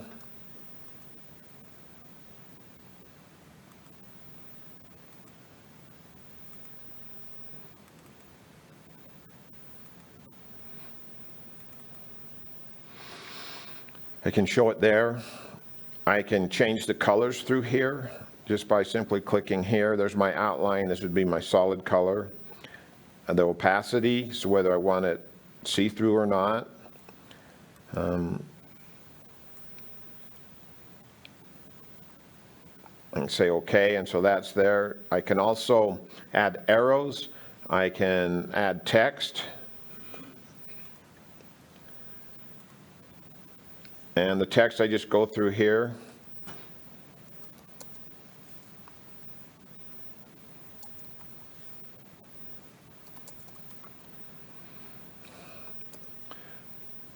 Change how it looks. I can add arrows. The advantage to this is, what might be important to us, is I can go to this print view and it would create this map for me that I could just simply print. I can move everything here. I can do it in both the print view and the normal view. And I can just print. I can either do it a couple ways just by hitting the print from here is usually the easiest way to hit it out. And so if you just need a quick map for someone, this is probably a pretty good way to go. So that would be our maps. Any questions there on our mapping? Okay. So I can go back to my home page. Here's our contacts, information. This would be, drop down here, it'd be water rights statutes, administrative rules, or compacts and groundwater management plans. So the groundwater management plans would be listed here alphabetically. You can look, and we have a groundwater policy map, which this is just a static map for you. We also have, so if we wanted to look at a certain area here for a groundwater viewer, let's go Beaver Valley. It will show you the depth of groundwater over the years, the charts that we have. And you can drop down to any of these areas. If I want to look at Cedar City Valley, it'll come up and it'll give me that information from here. And again, I get the hover on the map and with other map options if I wanted to add different layers on there.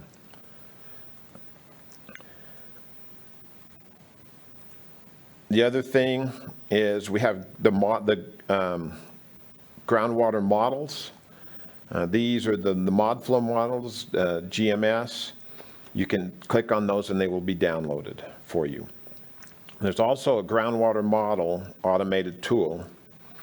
So if I want to look at the Bountiful area and I wanted to I want to drill a well 1,000 feet deep. I want to go top 500.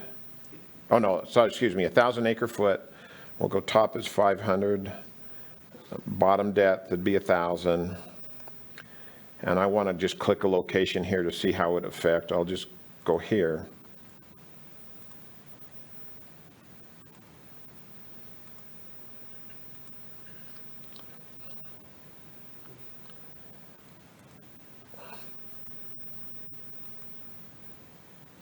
And then run the simulation. Now this, it'll tell you as you're going along and show you the results, what's happening. And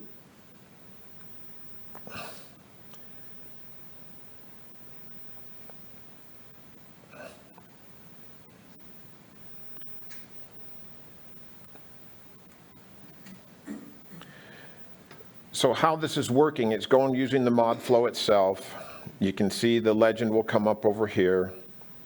Your contours. You can also draw the flow paths. So I do a map click.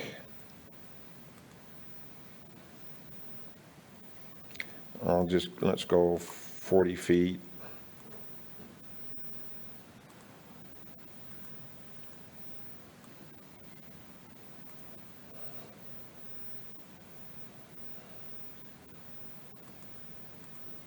No, it's not.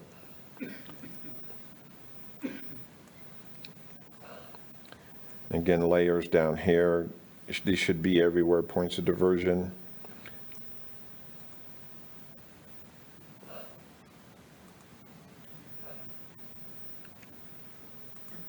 Oh, there it's generating it through here to show the particle flow.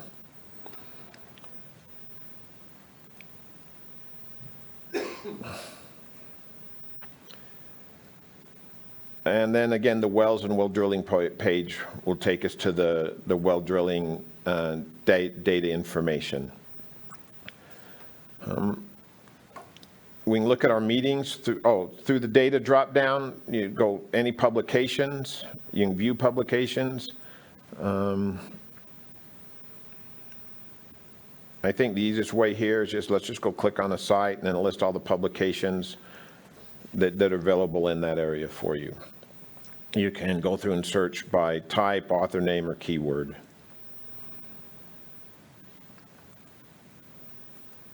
Also in the data, I showed you the GIS maps. If you need to get any of our GIS data, if you're using any like QGIS or ArcMap, you can download it from here. They come as shape files. I showed you the water right maps, and then from there we have the location calculator. So location calculator will let you get your PLS descriptions by either UTMs, public land survey, latitudes and longitudes, or state plane. An important thing to remember here is that your datums match up with what you're collecting that GPS unit from. The difference is NAD 27 is generally started in Meads Ranch, Kansas, and then they've sorted themselves out. NAD 83 is from satellites. They're generally the same place, but what it'd be is like if we were to say, okay, if all of us were different datum, we'd say, well, what's my relationship to Jim? Well, I can say, well, I'm 40 feet to the southwest of him. And somebody would say, well, he's directly south of me. So it's just a way of getting a starting point. If they're off on the UTMs, if they're off about 90 meters to the south, generally that means that the datums they're not correct. So make sure that this matches your datum. Public land survey systems, just enter it. As you submit that, I'll just do the standard. It'll tell you your return your information, XYs, and then you click right there and you can map it. And again, you're back into our map and can turn everything off. We've added the public land survey system to that so you can see where you might be, just as a help, and we've broken them down into we call the 40-acre parcels or lots. So those will be available under the PLSS.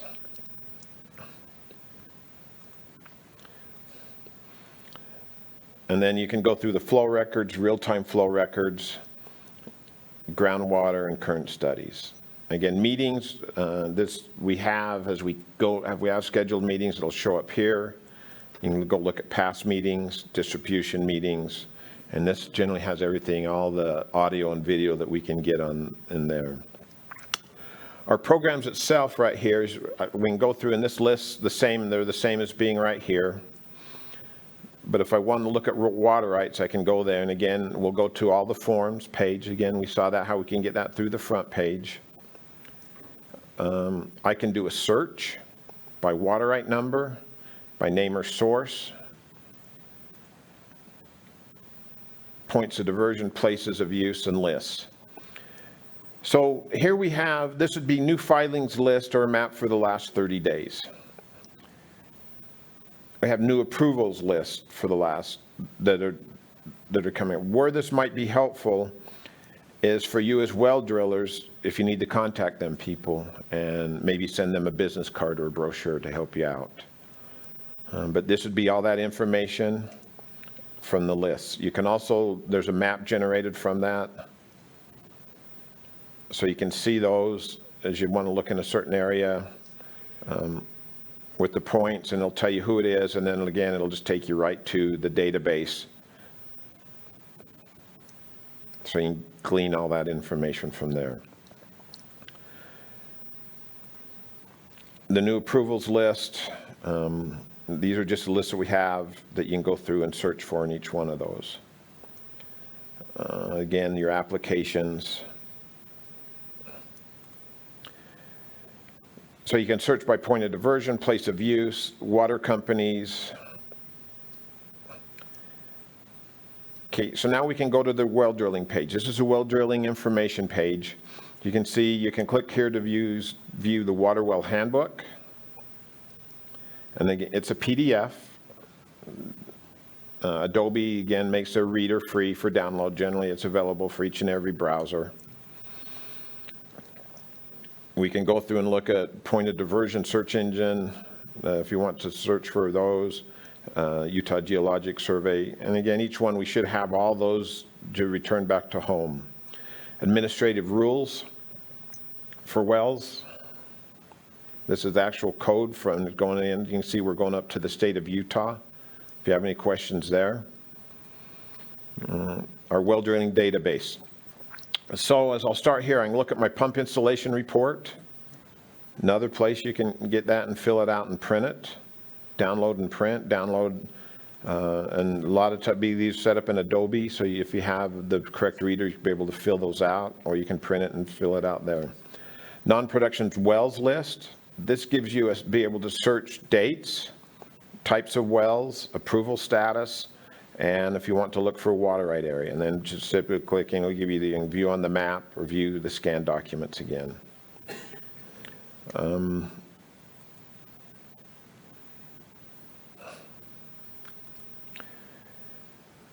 A wind search.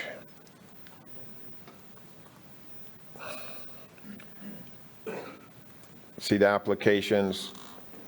If I go to Scan Docs, we do have this called Quick View. I don't know if you use it. If you just click on that, I can just arrow through everything down, arrow up. And it just, so I don't have to go through and click on each thing and close the windows. I'm just using the down arrow for there, and that's just called Quick View. And it's available as the button there. Then go back to the home display. You also have these drop down. There'd be the scanned documents, again, Quick View.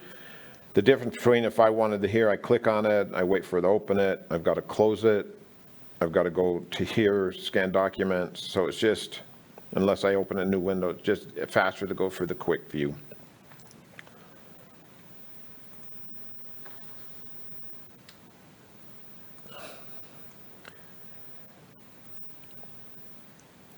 Again, this will take us back to that location calculator that I just showed. Location search. You can search by using any of this criteria. The submit by a township range search by clicking here. I can submit to it, and this will give me logs for an entire township. So this would be, might have logs in there that might not be tied up by a wind, but that we had and we scanned. I'm able to look at it by the link here. Again, takes us back to the what we call the well browse page. Can look at the well log. Jim, I have a question. Is there, do you just drill into the actual water right for a well? Like, that's the summary. If I want to see the actual log, the driller, enter, like go into the scan documents of a specific water right, or is there another way to get that? The actual log from that, you could go to the water right or search by the wind in that wind search.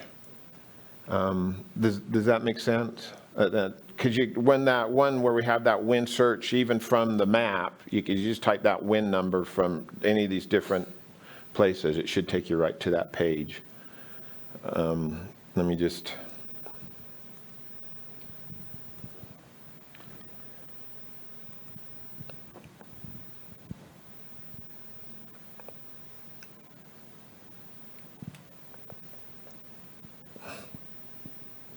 So on the search criteria here, you're able to just specify any of these, and it'll go bring those to you. And again, the map, this is what we call our map server. Lee? Yeah. Can I interject something right there? I think maybe a question is, if you'll go back to that log that you were showing when you did the search of that township and showed the list. And I can kind of illustrate a point in the well drilling database. And then you searched right there in that township. And then you clicked on that first one and go to the log. So I think maybe the question is why is that not the actual driller's log, and why does it look like that? So prior to 2001, we used to take well logs and actually enter in every bit of information into a database, key it all in to specific fields, and that's what you see there. It's not the original log for the driller. So if you want to try to find, on those cases, if you want to try to find the original well log for that, one way to do it is go into the scan documents of the water right. It might be there scanned.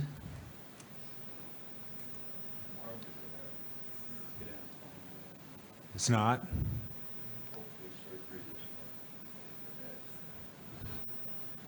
If it's not in the scan documents of the water right, you might find it in the STR file.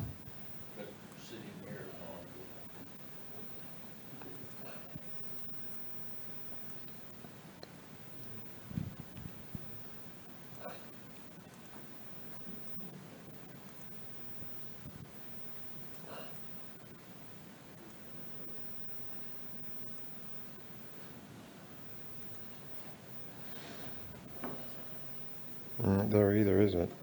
So if it's not in the water right file scan documents, another option is, Lee, if you go back to that listing again before you went into the log right there. So what you see in that list when you get to that point are well logs that are associated with the water right.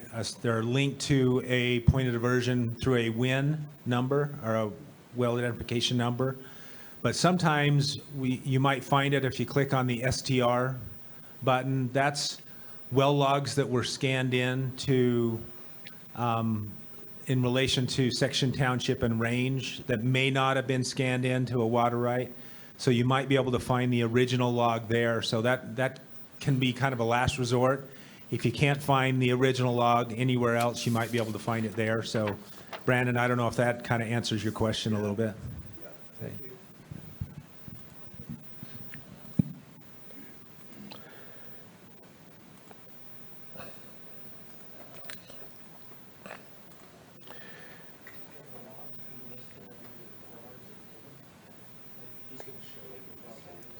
What was the question? He wants to know if the logs are listed under the driller's license number. Did you show them that already? I haven't got to it yet. I was just going to go through here. Okay. Geologic logs, if available. Same.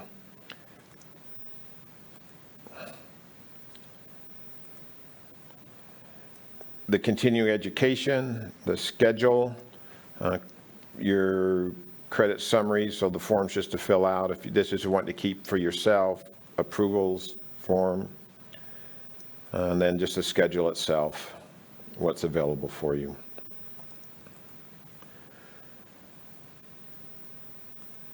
Again, the contacts, this takes you right to the bottom of that, our contact page. It should be at the bottom of each one. This is the observation well, so this takes you to the USGS. You can just zoom into them and get that information if you need it from wells by simply clicking on it. I'm trying.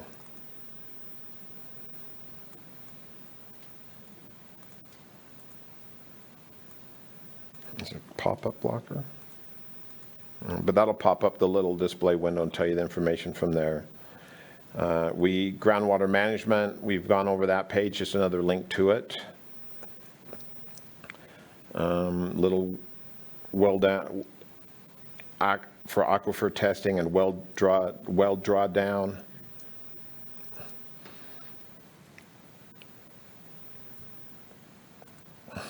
Non-production well applications, again, we've seen this.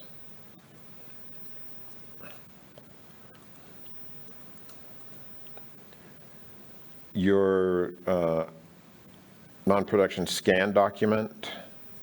So use as an option, you can just go through and use this to search things I want to put in the variables here. Pump installation reports, well drilling links from available. And where did I miss that one at? Oh, licensed drillers by. So I come here and I can search by company name, licensed drillers by name, by number.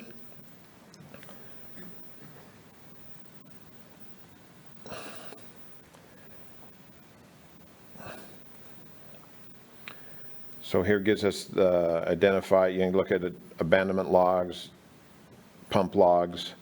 If you have a picture, Jim will try and put it in there for you.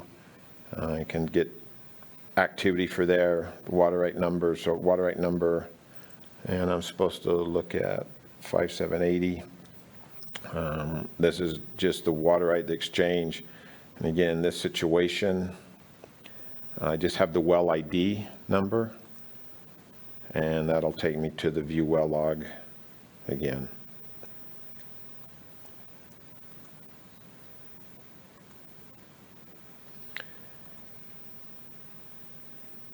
Lee, on that, like when you go back to that driller, any driller you go to, if you click on, go down to the completed wells list, if you click on the date, that's the well log.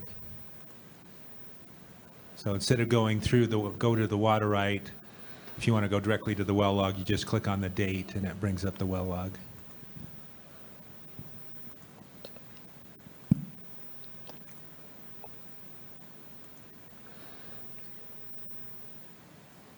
And again, here's your operators, your pump installers, and by number itself. Well drilling statistics. If I wanted to show the number of recent drill activities by type, I can click on there and I get the bar graph. And again, these are links over here. One of the things about the internet and programming in it is that these are basically where this program resides, and anything after the question mark is a query.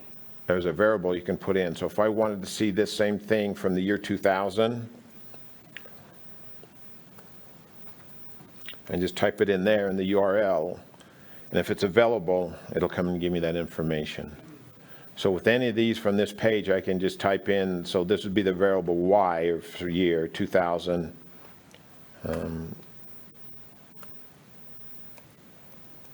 And just hit the enter button and it'll return those for me. I can look at the type of well types down here, whether they be tests, and then this just give you a link, how many there are,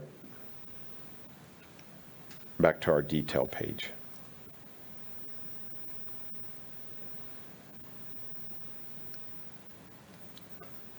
Okay, is there anything I missed, Jim? Is there any questions that maybe I could help you with right now?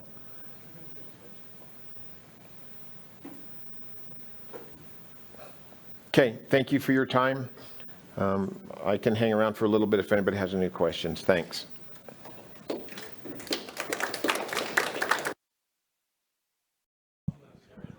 Okay, let's go ahead and get started. This is the last presentation before lunch.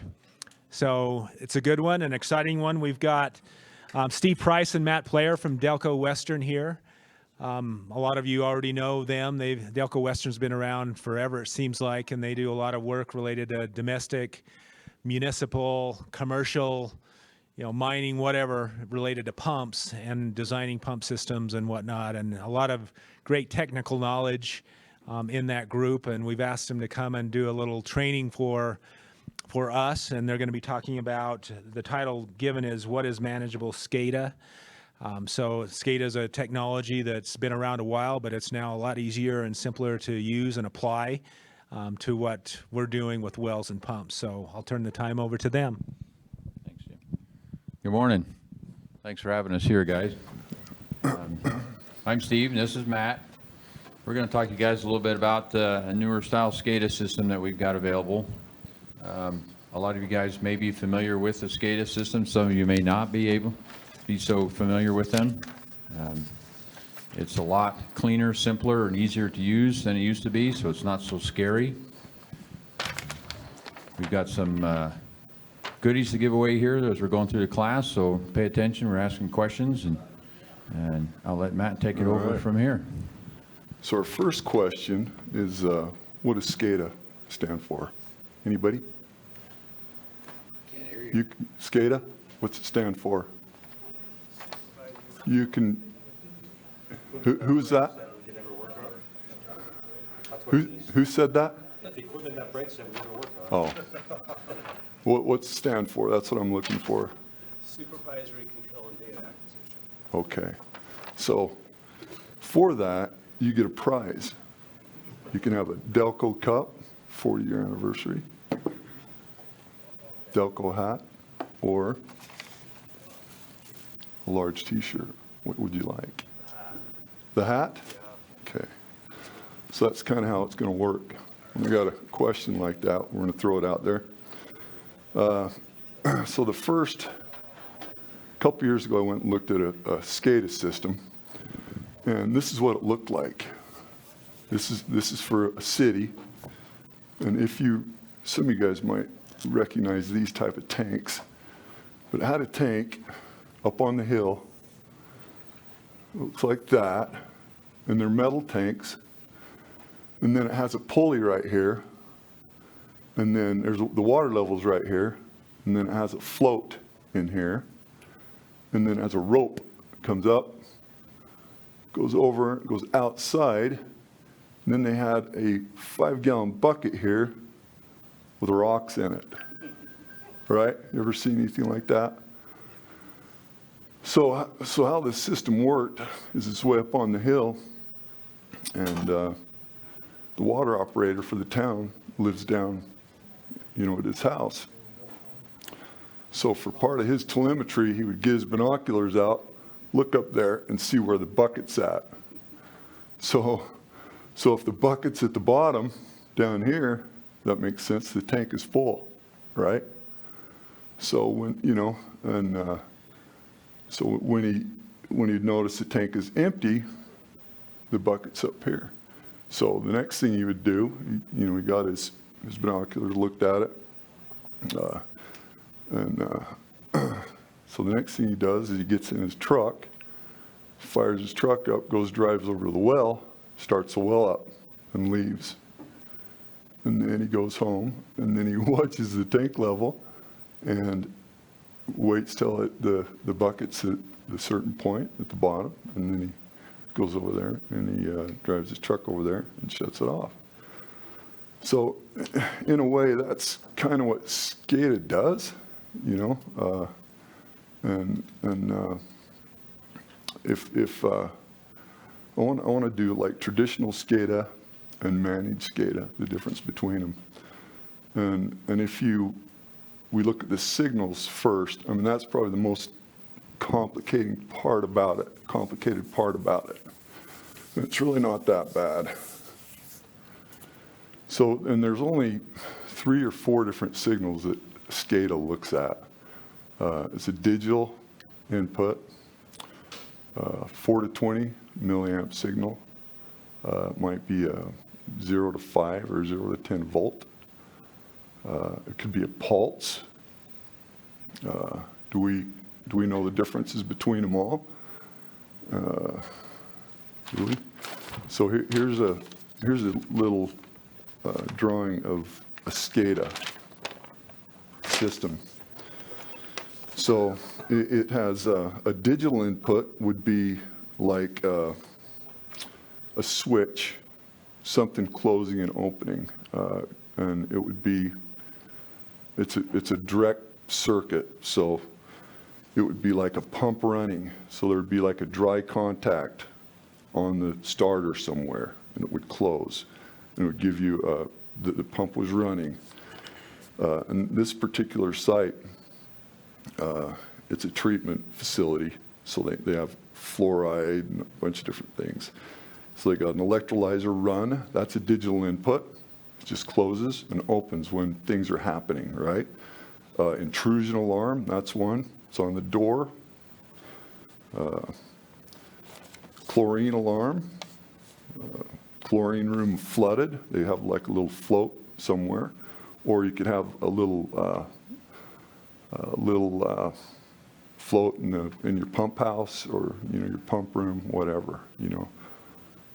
We sell a product called Water Bug. It does the same thing. It senses water between 2 little probes. They're pretty handy.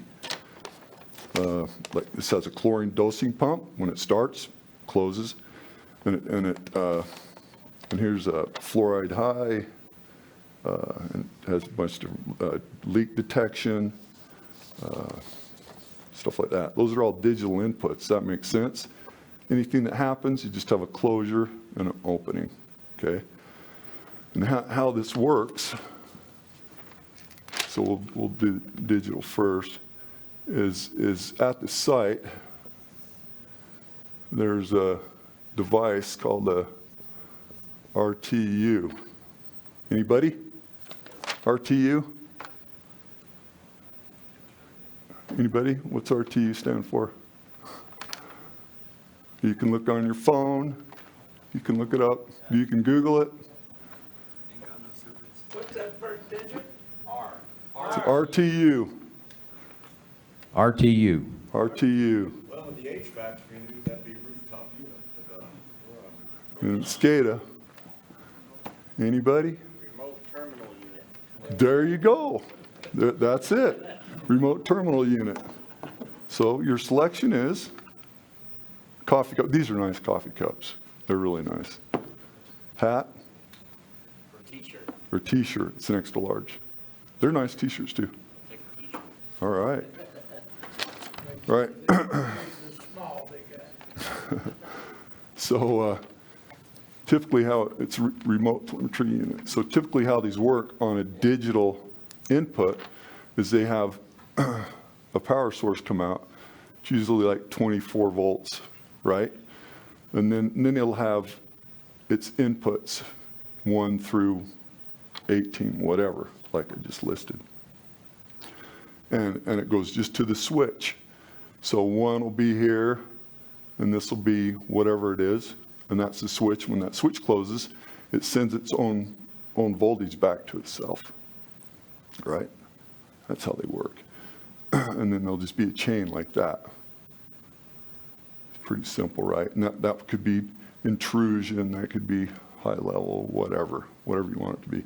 It could be a float, could be whatever, a dry contact, whatever piece of equipment you're looking at, okay? So digitals are pretty easy, right? It's just like a light switch switching. And so on this drawing, the other things we have is a 4 to 20 milliamp signal. That's the other signal that's commonly used. And any process that varies, that's the signal we use, is a 4 to 20. And like a 4 to 20 example would be like for tank level, pressure, variable speed drive, the speed, the feedback coming off of it. A flow meter would be one. Like an analyzer of some type. This is a chlorine analyzer. And when people hear 4 to 20 milliamp signal, they get all confused. It's really not that difficult. And I'll try to explain it for you so it's easy. So there's a 4, and then your signal goes over here at 20. And that's a milliamp signal. So on an instrument, 4 is always 0, whatever it is, right? 4 is always 0. So 12 milliamps would be in the center right there, right? So, and there's a point that there's a reason I'm going over all this stuff. So when you see that, there's going to be an input on the RTU for your 4 to 20. It'll be like there'll be input 1, 2, 3, 4, on and on and on. So how that works is whatever it is, your instrument, like here's a pressure transmitter right here. It's common. It's used in constant pressure systems and tank level and anything. So what you do is it'll tell you the span or the scale of the instrument right on it. It'll say it's 4 to 20 milliamps, says right on it. And it says, hey, it's 0 to 120 psi. So what does that mean? That means your 4 is 0, and your 120 is your 20. That makes sense? Is that pretty easy? So as this instrument fluctuates, it goes back and forth, that's the scale of it, right? And you have to know that. So your RTU and your SCADA system knows what it is and how to measure it. Does that make sense? Right? So a flow meter would be similar, would have a 4 to 20 coming off. See, and this would be in PSI. A flow meter might be 0 to 1,000, right? Same thing.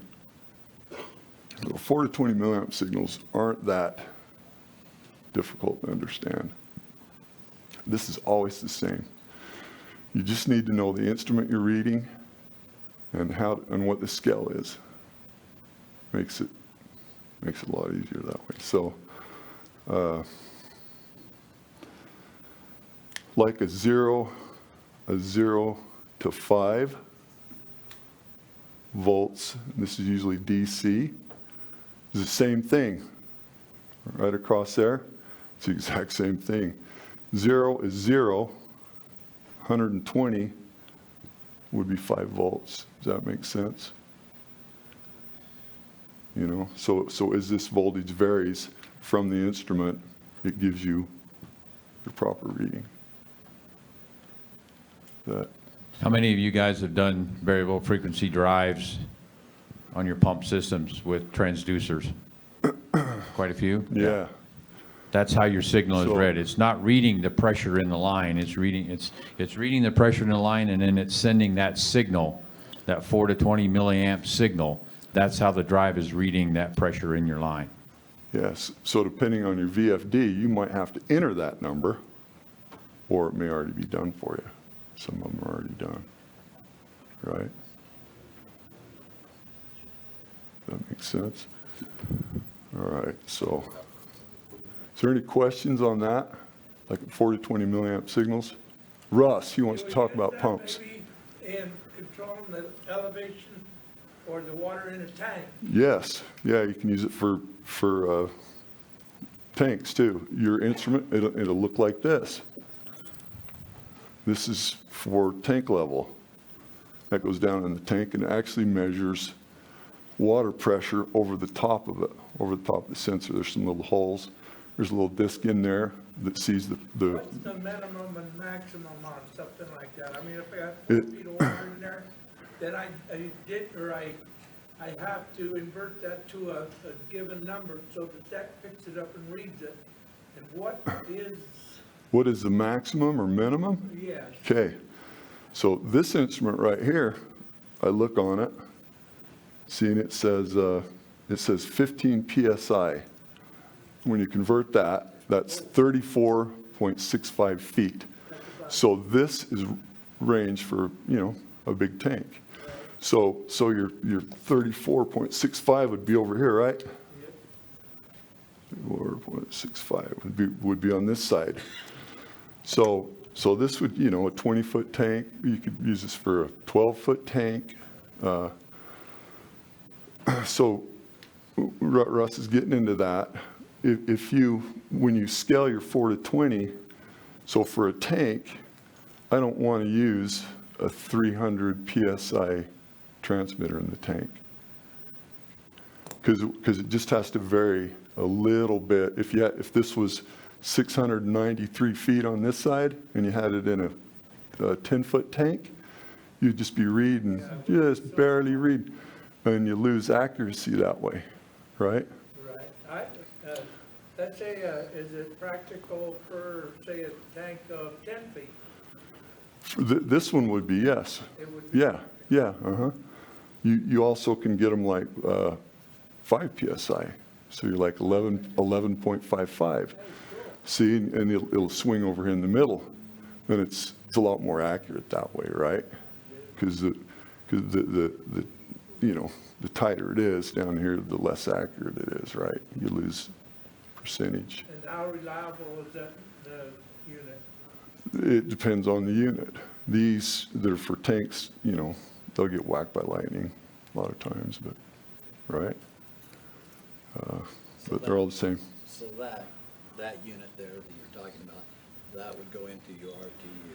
Yes. That would plug into your That would go to your RTU, and we'll get into that too, so that, yep. That interprets the information you're getting out of Right. So yeah, this just, an RTU just sends information back and forth. Really doesn't. It receives the information from that. Right. And transmits it to a display of whatever you use. Right, yep. So there's that signal. So those are pretty common. Flow meters, tank level, well level's a big one. You might have a 300 pounder in a well level, you know, at 693 feet, where, you know, in a well, a foot or two variance in the well reading accuracy's not that critical, right? So. Are you saying then you could use one of those as a drawdown tip. Oh, yeah, yeah, yep, you could, yep, and they do. They make this unit in a data logger where you just, and it just has a little eye on the end of it, and you turn it on and then drop it down on a cable, and it takes all the information and, you know, right? Yeah, yep. So that's that type of signal.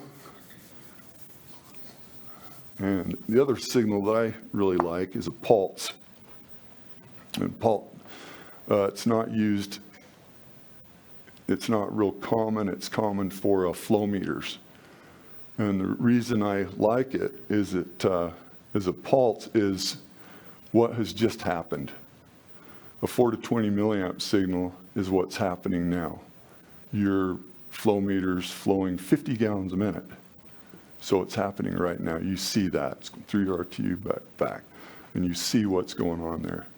A pulse is what's happened. You know, it's already happened.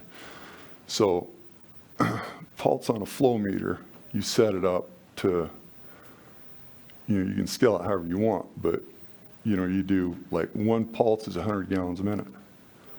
So every time the switch closes, the flow meter measures 100 gallons a minute, it closes the switch and sends the signal to the RTU. And that's a pulse input. It's kind of like a digital input. So they're very accurate, but they're not telling you what's happening now. They're telling you what just happened. That makes sense? It just tells you it just hit 100 gallons a minute. Yes. So Not that it's constant at 100, just that you right. So yeah, the flow meter says, I've passed 100 gallons a minute, I'm giving you a pulse. And then the RTU and how you have it set up, your SCADA system, then it knows that there's 100 gallons a minute's passed. And you might have 4 pulses a minute. You might have 4 pulses an hour. See what I mean? Whatever. See, but so they're accurate up to that next reading. See what I mean? So they're really, that's what I like about them. They're very, very accurate. So that's the different types of signals that they use in managed SCADA and traditional SCADA. So traditional SCADA is what you would see for like a city, a town, individual like HOAs. They can't afford it. You know, they could be $75,000 for a SCADA system. You know, or a mid-sized town, it might be $100,000 for a SCADA system, for a traditional SCADA system. But what a traditional SCADA system has, and you've probably seen them, is they have, I'm a really good artist, so there's a bunch of squares here. This is the main. So you have like a main server, right? And this is kind of why people are scared of them, or they hear SCADA and they don't know what's going on. But this is how they work. So you got a main server, and then you have, you know, a well over here, and maybe you have a lift station over here, and, you know, a well over here. Okay? And so how this works, it's got an RTU in it. Each one will have some type of RTU, right? Or it has a PLC for control. Anybody for PLC? Anybody? PLC? Programmable control. Oh, God. Nope. Programmable logic. There you go. All right. So what do you got? These are nice. Are you sure? They are nice. There's a hat. So on traditional SCADA, you have a PLC. And what's a PLC require? It requires programming. It requires software. It requires a technician to come out and customize that pump station for you. And then at the main server, they also have to customize a program for a specific installation. So you have a lot of technician fees, right? For here, for each one of these are different. So they'll have like, you know, a PLC that's programmable. The main computer will be programmable. And then, you've probably seen this as, you know, and it's usually like at the city office or wherever. They have a big main antenna that sticks up, big thing, right? And over here, they'll have, well, a lot of times they'll have a Yagi antenna. You seen those? They look like that. That's a directional antenna, and it shoots the signal over here. So in for this small pump house, and what I've seen lately with traditional SCADA systems is you have a big box, and it's, you know, it might be 36 by 40. It's a big box, and they have they may have a PLC in there.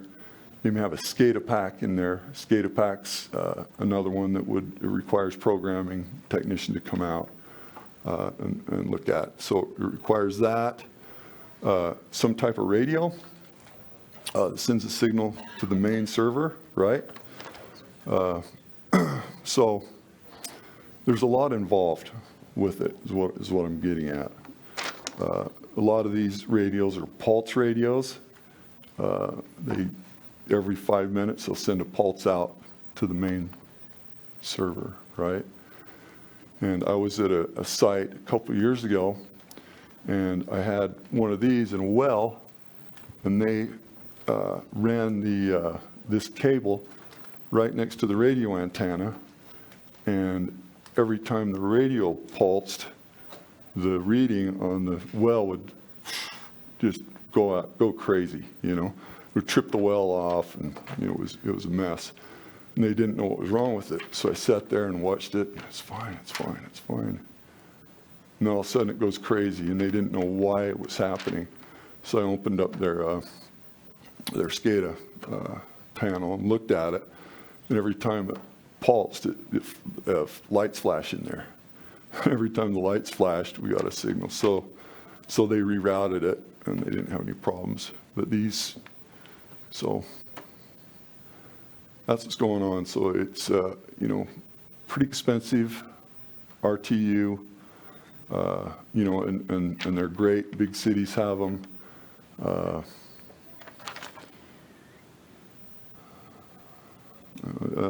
What's one problem you can see with that pulse signal from that remote unit over to the main? Interference. Okay? Yeah. A lot of these were built 15, 20 years ago. What do you think happens in here? Yep. Skyline changes.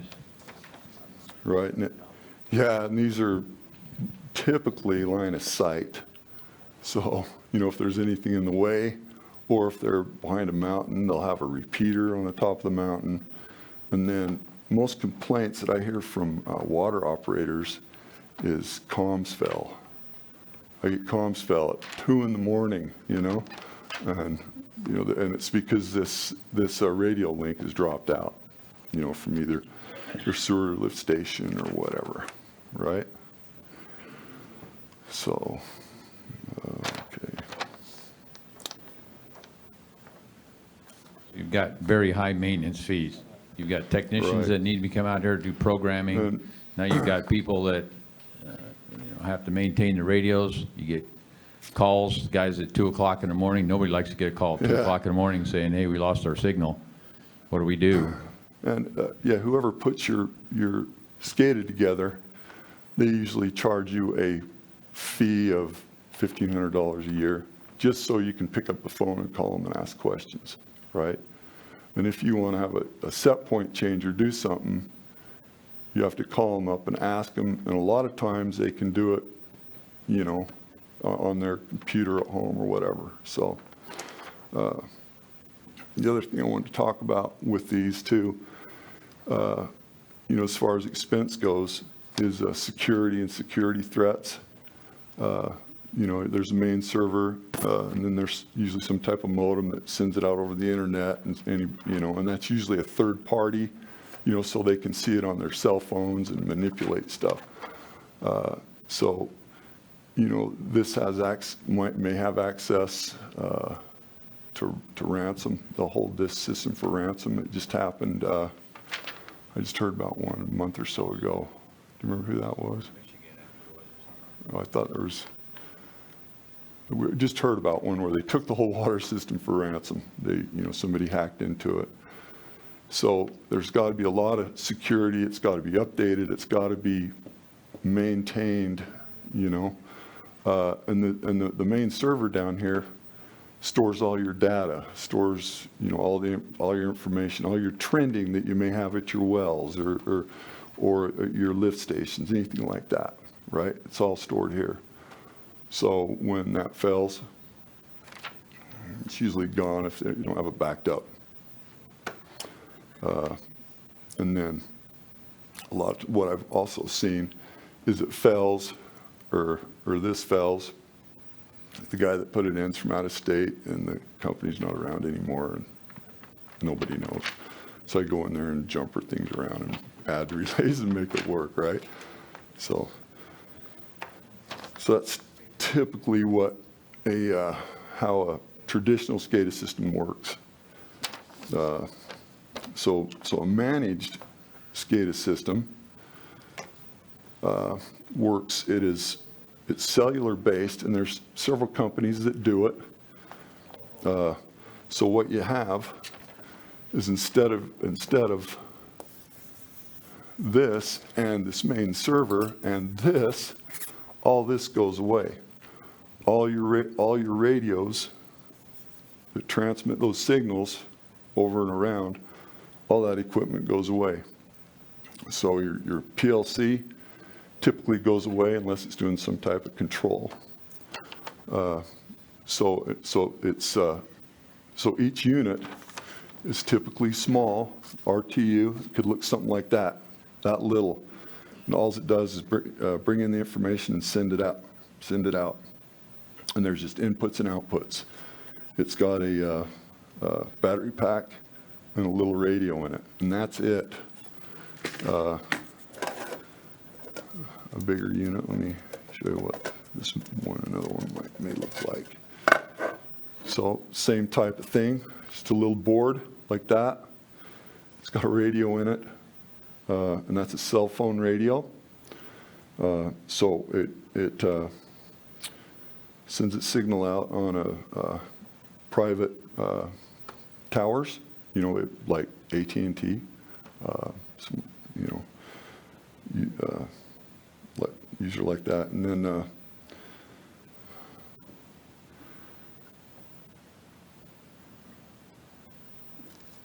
so when this sends its signal out, it's encrypted, and it goes through a cell tower, and then it goes to a main server. And most companies that do manage SCADA have a main server, and they keep track of that main server. They're responsible for that main server. They're the ones that keep people from hacking into it. They're responsible for all your data. They store all the data, and so you don't have to worry about losing anything. And as long as you've had it, you can go back years or whatever and pull things back and forth. The other thing about it is it's web-based.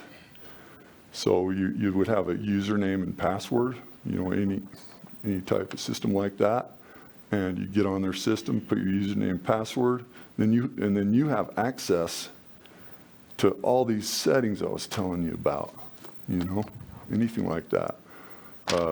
And they're, a managed SCADA system is cost-effective for homes, personal houses.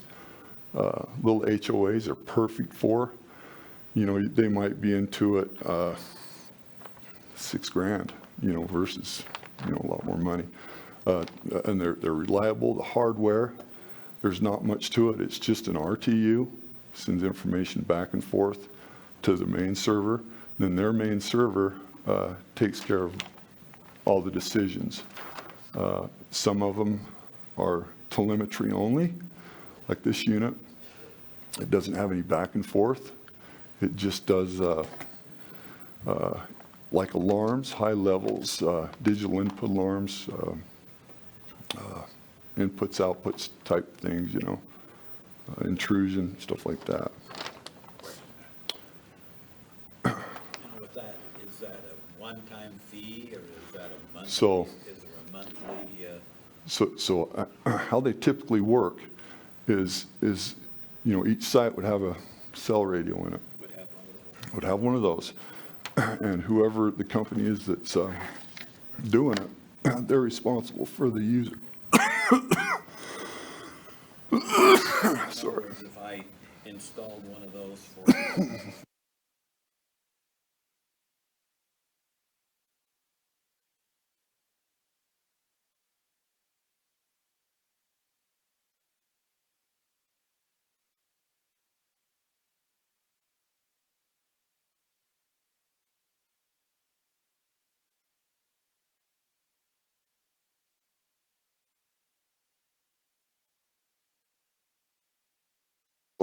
How the question is how much does it cost?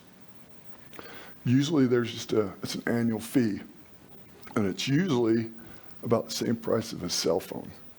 It's like paying for a cell phone at every site, which is minimal. Some companies will have you pay like 3 years in advance, and it typically doesn't change. So if it's a little HOA, they know they're going to spend $500, $600 a year. They know that, see, so it's good for them. They can budget for it. Or if they pay out 3 years or 5 years, some companies will, if you pay 2 years, they'll give you a 10% discount. If you pay 3 years, they'll give you a 15%. And that's how that works.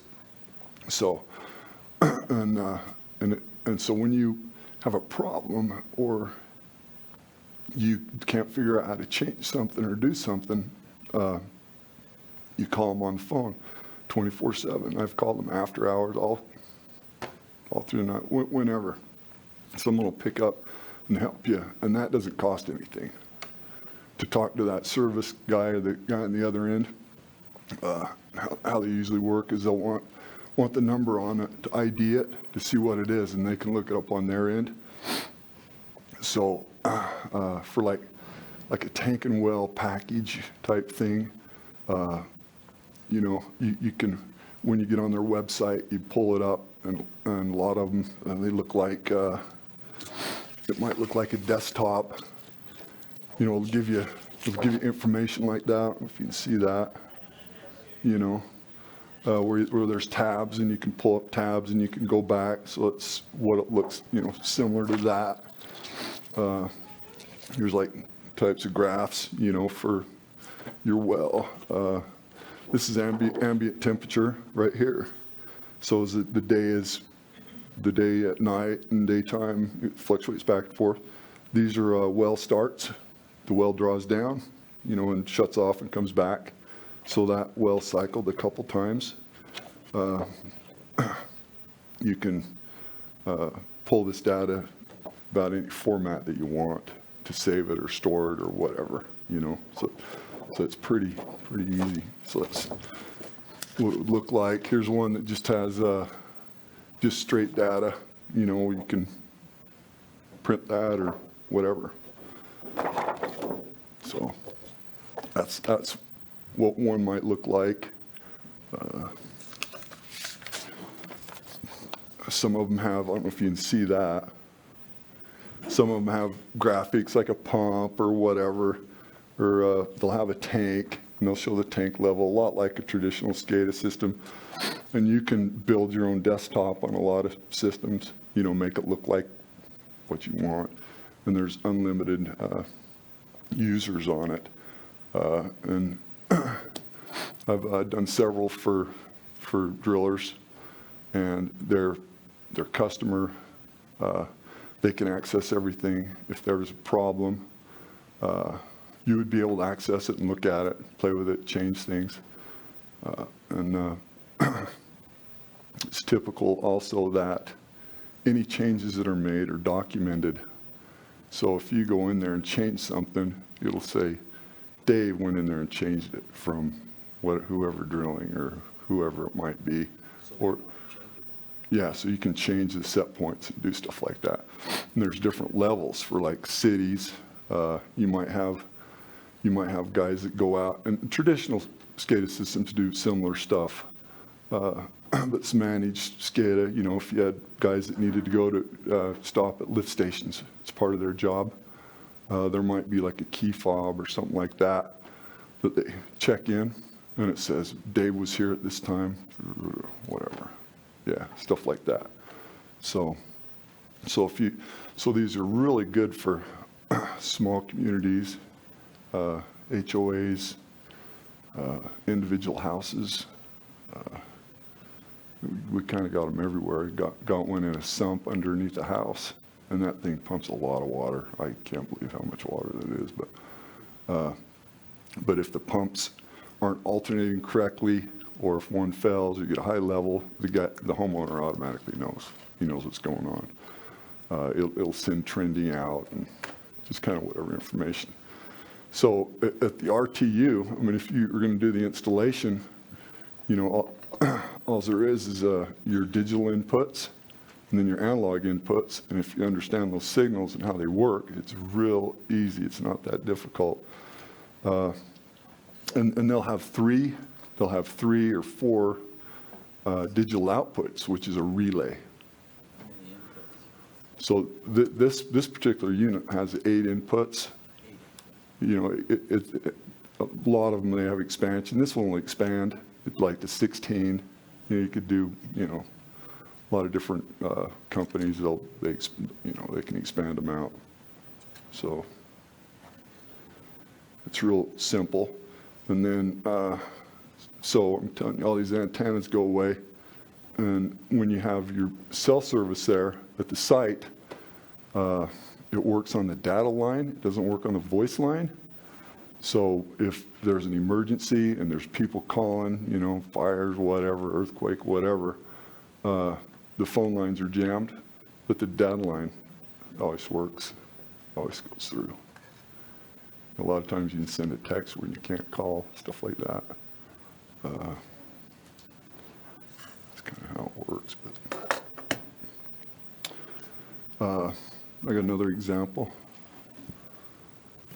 of a system that we had, came up with a solution for, and it had been in for years. They have their tank up on the hill, and then there's on the side, there's a ridge that goes down like that, mountain, and then their well house is down here. And then they had a repeater right here, and this is open valley. It's actually the Heber Valley. So it's open right here. So the problem they were having was their radio with the repeater going back and forth, had been in for, I don't know, 14 years or something, never did work. It would drop in and out, drop in and out. So the solution we had was we put a managed SCADA system at the tank and then one at the well, and it doesn't matter if there's line of sight. This well could be 20 miles away. There's no direct line of sight. There's nothing like this. This is open to the valley, and this is open to the valley, and all their problems went away. And they got a couple wells there that alternate, that go to the. So this is something that's in your grasp. You know, you guys could do it. It's not that difficult. It's a lot simpler than it used to be. There's no, guy coming out with a laptop and changing settings or anything like that. Something that's typical too is you might have a setup sheet, and you set that RTU up for this site, this little unit here, and you tell it, you fill out a little paper what it is, what it's going to do, and then you send it to whatever company that sponsors that unit, and they'll set it up for you on their end. And then when you get to the site, hook up all your wires, turn it on, it works when you leave. And I do that. People are amazed that, is that it? Hook it all up and leave, I'm out of there, Uh, So the programming is done to the manager? Yeah. Just tell them to turn pump one on at a certain level? Right. And they'll pre-program it for you, but you can go in there and change set points for tank levels or whatever you want to do. And part of that is it's a pre-packaged software. So different companies will specialize in different things, you know. Obviously the one that Delco does is water and wastewater. That's what we do. So the company we went with, that's what they specialize in, water and wastewater. So they have seen everything, you know, all different applications for water and wastewater. So it's pretty simple, pretty easy.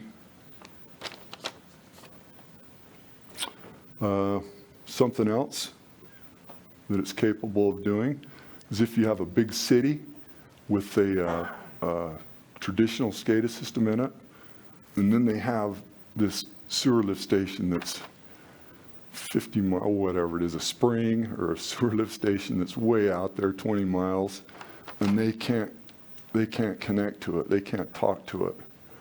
This will drop in, and on the back end, with the units we do, they can actually tie back to their traditional SCADA system. So when they pull it up, they'll be able to see it and monitor that station that they never could before. You know, technology's it's pretty slick, pretty easy. Is there any other questions? How do they monitor it? So a sewer lift station, what do you have at a sewer lift station? You'll have it's typically digital inputs. If I have a unit that's transmitting and this data, where am I collecting that data? Okay. On the phone or? Yeah, so what happens is that data, so let's take a sewer lift station for instance. So a sewer lift station would probably have 2 pumps in it that alternate. So it would monitor those run times and those pumps alternating, right? And then it would have a high level alarm, high level, sends that signal out, okay? The RTU sends that signal out. It might have a generator, a lot of them do. It'll tell you that's a digital input. The generator just started. That's usually something you want to know, an alarm. You want to know why that generator started. It might have a 4 to 20 milliamp signal for fuel level in the generator. That's a possibility. So what happens is that main server that's supporting the units, the one that we do is in Georgia. So that data gets sent out, gets sent all the way to Georgia, and then gets sent back. By a cell phone signal. By a cell phone signal, yep. And it's usually within 10 seconds. It's that fast. So for tank level or anything like that, it's wonderful. I mean, it's right there. So that's kind of how a sewer lift station would work. So it would come up on your cell phone, your tablet, your laptop, your desktop? Yeah. You go in, that's how you get your alerts, how you do your monitoring? Right. It'll text you, it'll email you, it could even voicemail you. They'll know. And if you have like a whole bunch of users, like for a city, you know, and you have a whole bunch of lift stations, or, you know, they got wells that are remote, they'll have a whole program in there that everybody has access to it. They can go in there and they can schedule who's working and who's not. Or if an alarm goes off between 10 o'clock and 6 in the morning, Dave lives over here. So if this station alarms, it's going to call Dave because he lives right next door. It can do stuff like that. So, but for like HOAs, typically what we do, you know, they have a president and they'll have access, full access to it. They'll have, you know, a username and password and they'll go into, and he'll have full admin, so he can go in there and change stuff. And then all the homeowners want to know what's going on. What's going on with our water? Wow, how much water? What's the well doing? You know, they want to know. And each of those people can have a username and password. Or what I've done is I've just have a generic password. You know, it'll say HOA homeowners, and then you'll have a password, and everybody gets that. So anybody can get onto it and look at it and see what's going on, but they can't change anything. They can't, you know, they don't have access to all that. These are all self-contained, they have their own battery units. Yeah, so yeah, they do. This has a battery, that has a battery in it. I have a development down there where I have 8 or 9 wells, all solar. Mhm. They're installed solar wells. Okay, if I tied those all together, for example, Yep. so that I could have so that the man in charge of the water could monitor those wells. You could do that. Would he need any extra power? They make this package in a solar package. Okay. The little thing, see, it's pretty easy. So they do that. They offer, you know, solar packages So for he them. can set at his computer Yeah, in his car and monitor what's going on? yeah, That yep, well, that well. yep, absolutely. You know, and like I said, all this is an RTU, and it will do that, but you have to have that instrument or a digital input into the RTU to send that information out, yeah. And they will typically do, like I said, temperature, room temperature, stuff like that you can watch. Do the RTUs, do they have external power supplies, or are they all internal battery? Well, yeah, they'll have a, like 120 volt, and then they'll have a drop-down transformer to either 12 volt or 24 volt or whatever it might be, you know, into it. And the batteries back up, you know, for if that fails, right? Typically 3 days. You can get larger batteries for them. These particular units, this unit here, we do, but the battery is just a, okay, but the battery, you just go to, you know, an auto supply store and buy you one. That's all it is, 30 bucks, that's it. A lot of the SCADA packs or, you know, the mini signals, mini sig and Swamp Fox, they have a specialized battery, 500 bucks, you know, and it slides in there. And these aren't like that. And the components are typically, you know, like the main board will be like 250 bucks. So if lightning hits it for some reason, blows up, it's 250 bucks. If the radio goes out, it's 250 bucks, you know. Same with this other type of unit. But, you know, companies that support stuff like that, it's usually not very expensive for the parts. It's very accessible. What was your? No, I'm good. Well, you said something that caught my attention. Each one of these wells would have to have those devices. Now, How would I tie those? now, if they were close together and you could run wires to the one, you would have one. But, you know, if they were far apart, it would, there would be one at each site. One of these on each side? Yeah. They would talk to each other? Yeah, no, they don't talk to each other. It just, yeah, yep. It just sends it to the main server, and then all the alarms are on that end of it, and then it sends out signals from there. On security too, they've, I don't know if they've ever had anybody get into their system. It's like banking on your phone. It's that secure. It's pretty good. Like you said, encrypted. Yeah, it's encrypted. It gets encrypted as soon as it leaves that cell phone, that signal, it's encrypted. And nobody can hack into a specific site. So. Yeah, so each one of your wells that has your board on it is what's sending it back to your mainframe, and then you can pull that up and you'll see each one of those, say you got your 8 wells, you'd be able to pull up on that display and show each one of your wells, and then you'd be able to go look at which each one is doing. This one's running, this one's not. Yeah, each one will be titled. There'll be a drop-down menu. It's real easy to see, and you'll have them titled whatever you want. Each one of them will have a name. You can go in there and title them, super well, whatever you want. And then you pull that up, click on it, and it'll pull each one up. And your username and password, it can be whatever you want. I've had people do elk hunter 55, or whatever, whatever they want. So that's kind of it, for managed SCADA. That's what it is. That's the differences in it. Is cost, accessibility. It's not complicated. It's as long as you understand those signals that I went over to begin with, that's it. And those signals are common.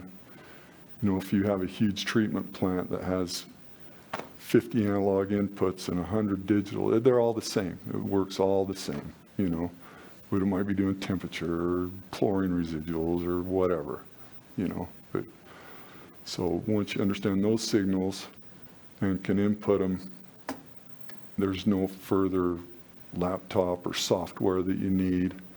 And any company that does managed SCADA, any upgrades they do, you don't have to pay for it. That's part of your deal.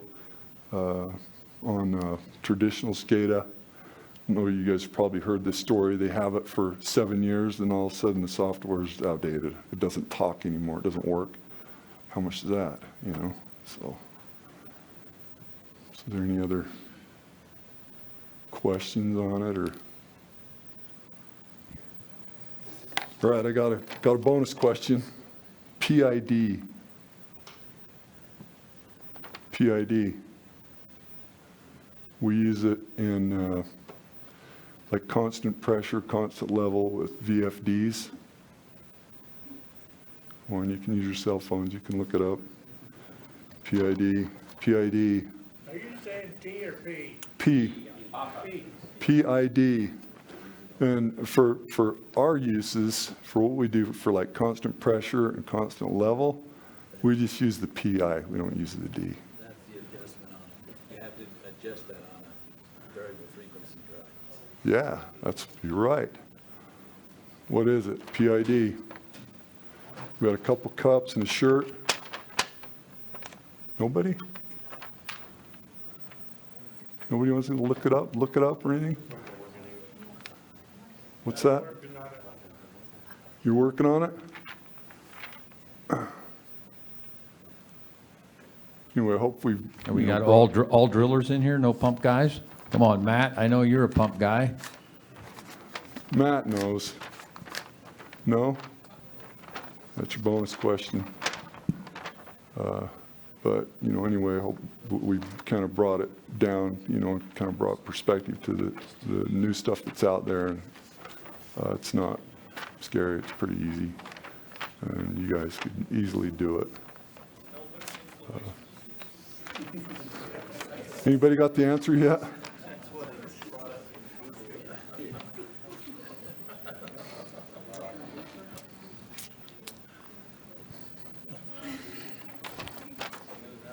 Google doesn't have the answer for us? No, it doesn't.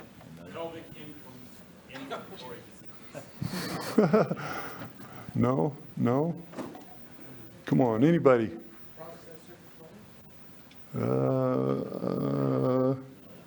Proportional is the first one. Proportional. This isn't the answer you're looking for, but process and instrument diagram. No. It's a PID loop. Yeah, it's a PID loop. Integral derivative. You got it. And when, and for our purposes, we use the PI. We don't use the D. The D, you ever seen like robots that balance and stuff? They use the D. We don't use the D. But anyway, what would you like? Yeah? I'm pushing the mug. No, check that mug out. That is a nice mug. So, all right. So anyway, if you want to look at anything, and we got a couple things on the back table, and we'll be here for a little bit. Yeah, we got a little demo unit back there. We've got some information if you guys want. We've got some questions, we can answer that for you. Thank you. Okay. Thanks, Steve and Matt. Let's give them a hand.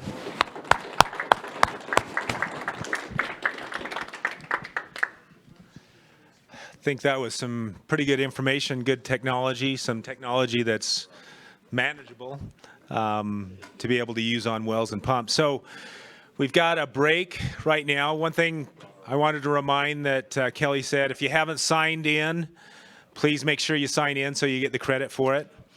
With that, we have one more speaker. So I guess here's a proposal for you. We could take an hour lunch and come back, or we could take a break and then do the last speaker, and then we're done. What do you guys? You want to do that? Anybody want the hour break? Anybody want to get going? Ron, are you good with that? Oh, are you good though with that? Paul, are you good? Okay. Okay, well, let's take about 5 or so minutes, and we'll get Ron all set up, and we'll do the last one. Okay, our next and last presenter is Ron Peterson with Baroid Industrial Products. I think most everybody knows Ron. He's been around in the industry for a long time, and most of us have dealt with him in one way or the other, in a good way. He's full of a lot of insight, wisdom, solutions for pretty much any kind of a situation you run into. At least that's what I've found in my experience with Ron. I don't know if you remember, about a few years ago, Ron was selected as the National Groundwater Association McElhaney Speaker or Lecturer. So he roamed around to all the states, giving a lecture about wells, the history of wells, and the future of wells, and a very good lecture. He's had a few years to even add to that and improve on that, and that's what he's going to do. So it's like the McElhaney lecture, but even better just for us. And so it's pretty cool that he's able to do that for us. So I'll turn the time over to Ron. Thanks, Jim. And without the advertising for the McElhaney talk, this talk actually went all over the world. It was fun to do. I was glad for the opportunity to do that. And the basis of the talk is water well history, and that's probably just because I'm about the oldest guy standing, still working in the water well business. So we always have to talk about safety. That's just the way life is. I'm not going to go into this a lot, except for it is our number one priority. Make sure you have your SDS or MSDS on any products you have, that you know what they say, that you know what you have to have for PPE. Realize that if you are supposed to have PPE and you don't use it, it's just paperweight someplace. It needs to be used in order to be effective, and if there's ever any doubt, play it safe. Always, if you're mixing dry powdered products, whether it's the bentonites or the polymers, neither one of those you want in your respiratory tract. So if you're in a tight enclosed area and you're mixing those, it's always a good idea to wear a dust protector.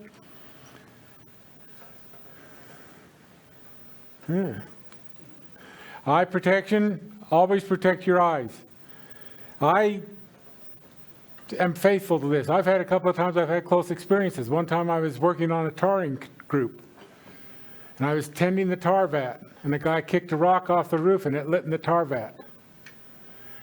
Tar splashed up in my face. I didn't know for 2.5 hours whether or not I could even see again. Another time I was working with a grinding wheel and I didn't have safety glasses on. A wire came off and went right into the iris of my eye. So I got to lay on the table while the doctor came at my eye with a pair of needle nose, because he said I couldn't dead nut. He says, I have to have you have access so you can move it for me. Came at my eye. Think about having somebody take a pair of needle nose pliers and come right up next to your eye and being able to sit still while they do that. So make sure you protect your eyes and your ears.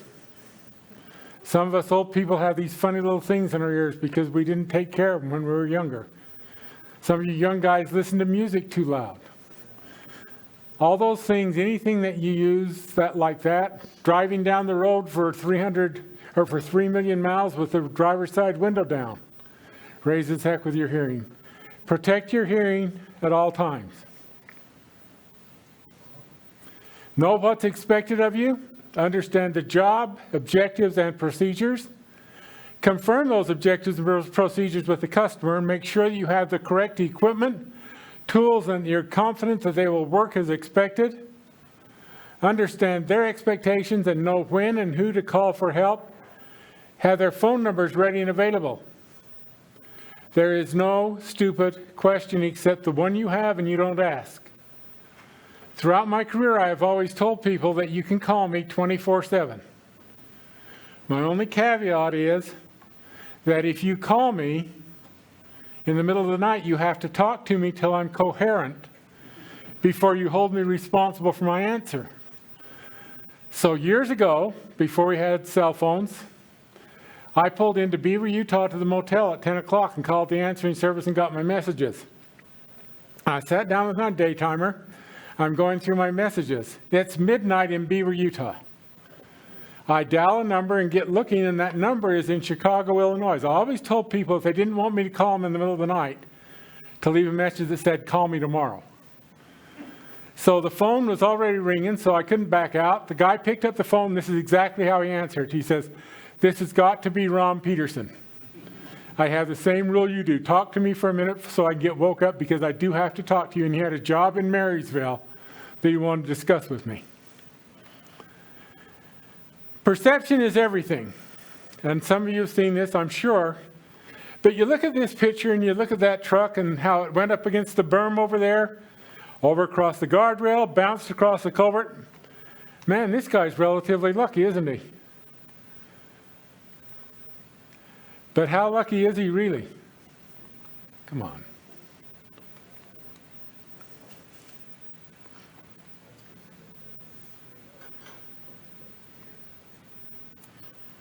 That's how lucky he is, really.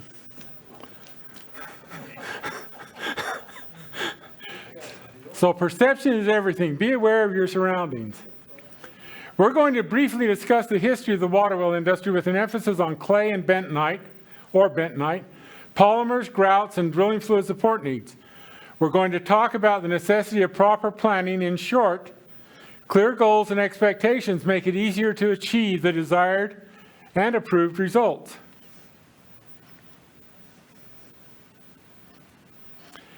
My favorite quote from Zig Ziglar. We all need a daily checkup from the neck up to avoid stinking thinking, which ultimately leads to hardening of the attitudes. I don't know how many times I have told people something that says, I never do it that way. I don't want to do that. Don't be that person. Because things change on a daily basis. We heard about some new technology a little bit ago. If you decide you're not going to change, life can get really tough. So history of the water well. First recorded information on a water well was in the Bible, Genesis 21 and 30, where Abimelech told Abraham that they may be a witness unto me that I have digged this well. Water well, hand dug. Now I wasn't the mud hand on this, but a friend of mine that some of you may remember by the name of Sam Geffen was. So then we went to the spring pole, okay?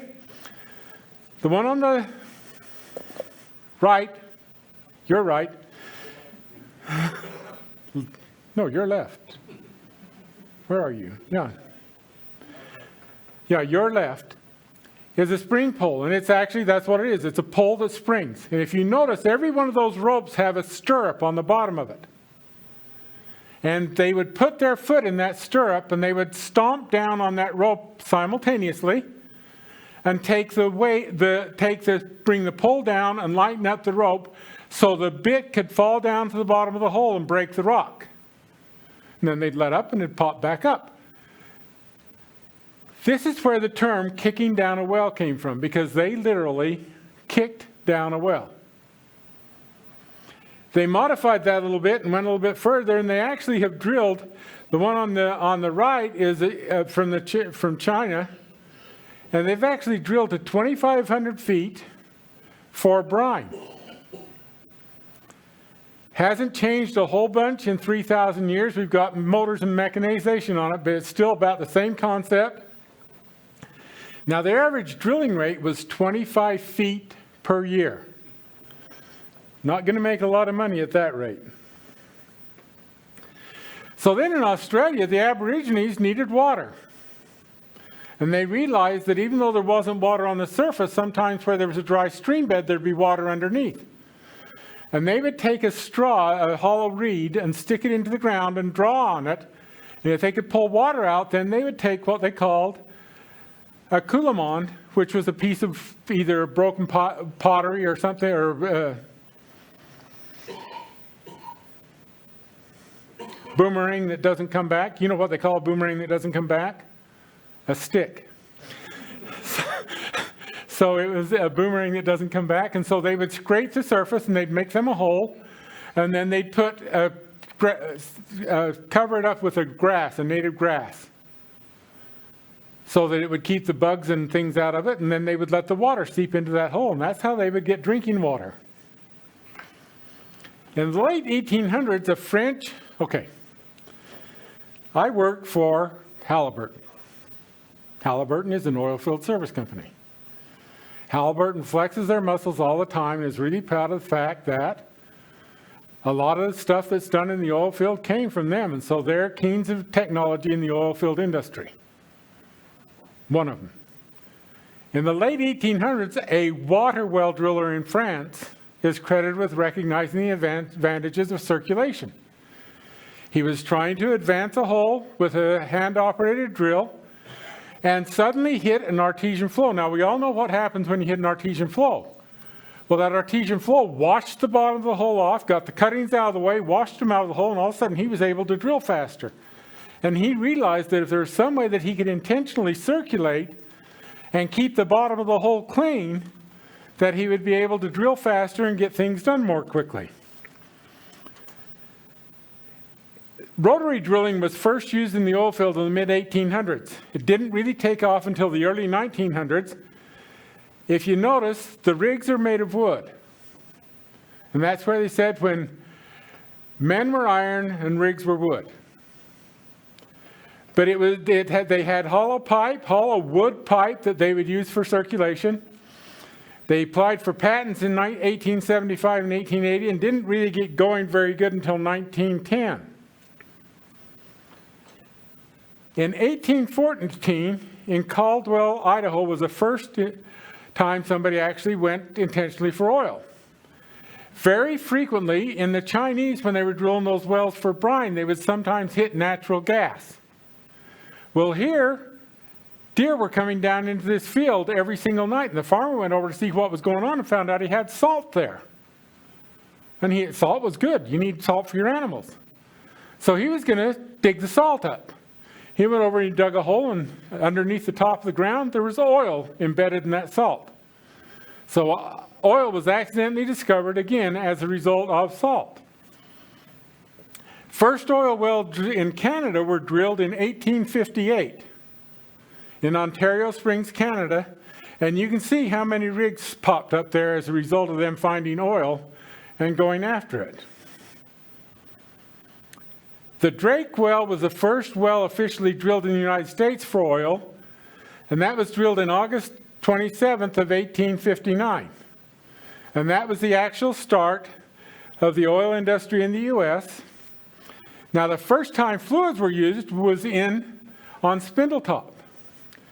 In 1901, they were drilling a well outside of Beaumont, Texas, on Little Hill. And they knew that down underneath there was a dome, and under that dome they thought there was oil. They had never been able to get there because the hole always caved in. So they were drilling and the hole caved in, and a water well driller from the Dakotas was on the job, and he says, sometimes we'll throw clay in the hole to keep the rocks from falling in, to wall up the hole and keep the rocks from falling in. Well, nobody's got clay on location. They haven't even thought about it yet. But close by, there's a pond. It's late summer in Beaumont. If there's water in a pond, it means that there has to be clay underneath that water. And so they decided there had to be clay underneath that pond over there. Didn't have a mixing system, but there was a herd of cattle there. So they herded those cattle around in that pond till they stirred up the bottom of the pond and got the clay in solution. Then they pumped it down the hole, stabilized the hole, and completed it and had what they call a gusher. And even though they're pretty neat in the movies and everything, don't want to be around a gusher. Some of my most sleepless nights have been on rigs where we've been taking a kick and we've been trying to get it under control. Not a good deal. But if you can see in 1901 how many rigs were there, and then in 1903, and then in 1905. So this is a relatively new one, but this again is a drilling operation. They're going down, there's actually a guy down the bottom of that hole that's popping rocks out, putting them in a bucket, and they're lifting that bucket in and out of that hole, making a water well. This is actually a seismic rig in the jungles of South America. Now we can all make fun of this, but in reality it's got everything a modern drilling rig needs. It's got circulation because it's a hollow pipe. You can pour water down the center, come up around the outside. It's got weight on bit by how many people are standing up on that platform. It's got the ability to produce torque by those bars and the people to push on them. And if you look at the tendon on those guys' leg, it's even got a torque indicator. But this is only about 30 years old and still do it this way sometimes in the jungles. There are other rigs that have been designed. There are some that are designed with Briggs & Stratton gas engines. There's one that was designed down in Provo, Utah that was done by manpower. Just people like a merry-go-round, pushing it around by hand. It's really, really neat. So the deepest hand-dug water well ever dug was in Woodingdean, England. 6 feet in diameter to 438 feet. Then it was reduced down to 4 feet in diameter to 1,285 feet. Started in 1858 by Brighton's Guardians and completed in 1862. They dug 24 hours a day because it didn't matter. It was dark down the bottom of that hole anyway. It was done by man. They went up and down in there. It was lined with brick as it was dug. They had one death. A man fell from a platform on his way down into the hole. Completed at 850 feet below sea level. 1,285 feet total, but 850 feet below sea level. And another thing, this is like so many things in our industry. That wasn't their goal. They didn't have a clue what their goal was, but one day they're standing down there and the bottom of the hole feels a little bit spongy. So the workers say, we probably ought to get out of here. So they got out of there and they got out just in time because it filled with water. Now to complete this hole, they removed 326,490 pounds of dirt, or 148 kilograms. That's a lot of dirt. That's 160 tons of dirt.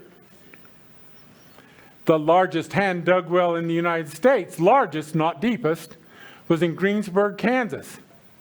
It started at 32 feet in diameter, down to 109 feet, and then it was started in 1887, completed in 1888 by crews of 12 to 15 local laborers, cribbed and braced every 12 feet, and it was actually used until 1932 as a water well. In this one, they removed 1,137,853 pounds of dirt. Deepest well drilled ever was in Soviet Union at this point. Target depth was 15,000 meters, 49,000 feet.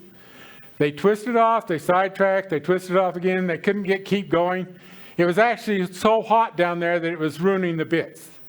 It was melting the bearings and ruining the bits.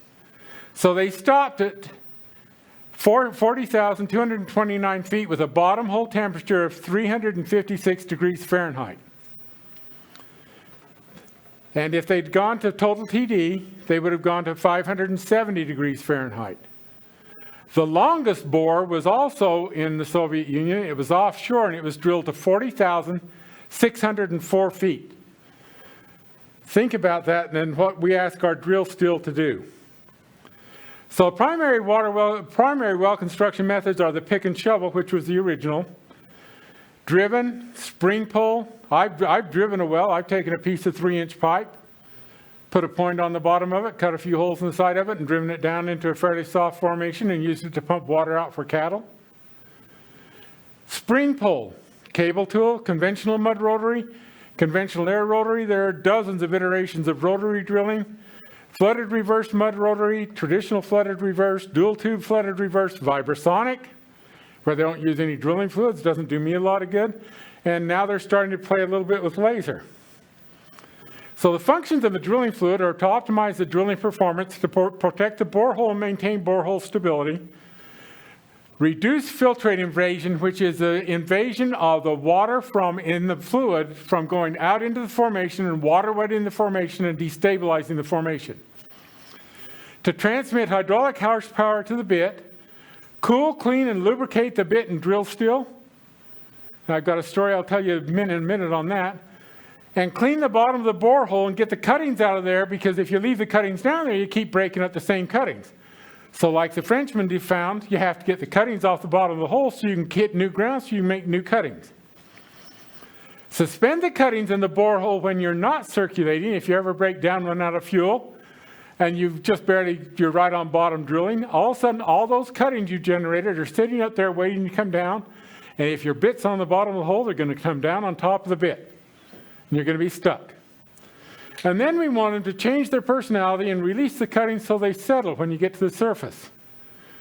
We want the drilling fluids to do so many different things, and we want to know when to do it. We're like, the Brits say Americans are a funny lot. They heat their tea to make it hot. Put ice in it to make it cold, sugar in it to make it sweet, lemon in it to make it tart, and then they say, here's to you, and drink it themselves. Well, that's just like we are. We want the drilling fluid to change its personality whenever it's appropriate, when we need to do something different. We want to control the subsurface pressures, but we don't want to break down the formation and lose returns. We want to maximize the quality and the amount of the geological information we get. We want to have a minimum amount of development time, unless, of course, you're getting paid by the hour for development. And we want to optimize the well's productivity over time. So a fluid is defined as any substance that tends to take the shape of its container and has a low resistance of flow. It can be liquid or it can be gas. In my book, a drilling fluid should be designed to provide the necessary properties to ensure the successful completion of your project at the lowest overall cost. Had a job over in Nevada that a competitor had. Their prices were 47% lower than ours. They were not being successful at getting the holes to depth. They were not being successful at completing the holes, and so they allowed us to come in and design a proper drilling fluid. At the end of that year, they had calculated the cost of drilling.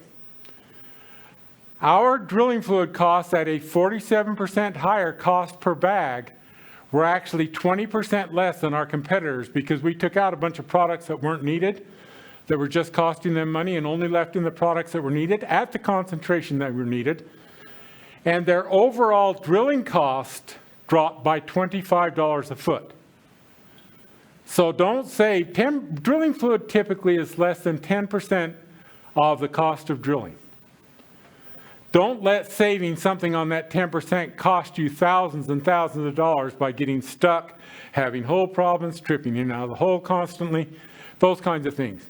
So they should be designed to keep us out of trouble in the first place. If you're in trouble, it's going to cost you money. My phone rings, and I fortunately have caller ID, and I'll look at it. And quite frequently, the way I answer is just like this: what's going wrong today? Because nobody calls me to tell me everything's going great. They call me to tell me they've got a problem and they want some help. So we already did that when I went backwards. There.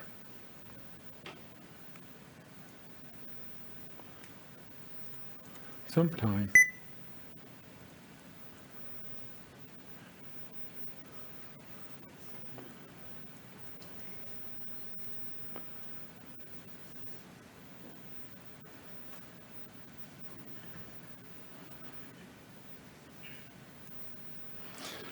So people say I drill with clear water. That can be really expensive. I actually had a company down in Southern California. They didn't want any contaminants in their drill fluids, so they wanted deionized water to drill with. I says, just out of curiosity, why deionized water? Well, we don't want any contaminants at all. I says, you realize the minute that bit rotates once, you've not got DI water anymore. Well, yeah, we know that. But we're going to do it anyway. So they brought in truckloads of deionized water to drill those holes. Water and just cuttings make mud. Water with the proper additives make a drilling fluid. Drilling fluid will make your life easier, I can guarantee that. So do you want to drill your well with mud or with a drilling fluid? Water by itself isn't as user-friendly as we'd like it to be. Typically, we have to add things to it to make it do what we want. And the same thing is true of air. Air is not always as user-friendly as we'd like it to be. So drilling fluids are typically between 91 and 99% water by weight. Soda ash, 0.1%. Bentonite, 3 to 6%. Polymer is about 0.5% of PAC and or 0.5% of PHPA. Wetting agents, somewhere around 0 to 2% by volume. And if you're making the air thicker by adding foam to your injection water, which is what you do when you drill with foam, then you may have up to 2% foaming agent. Anytime you use a drilling fluid, for years the EPA approved things for use in water wells.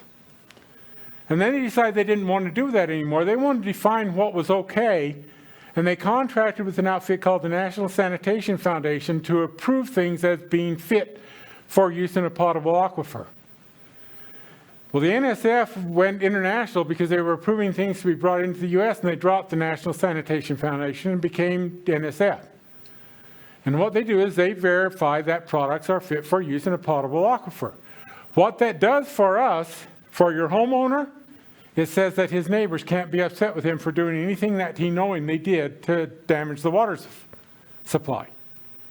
For you as a driller, it means that you didn't put anything in it that's going to cause them problems. And for us as a manufacturer, it says we didn't recommend anything that's going to cause somebody problems. It protects our water.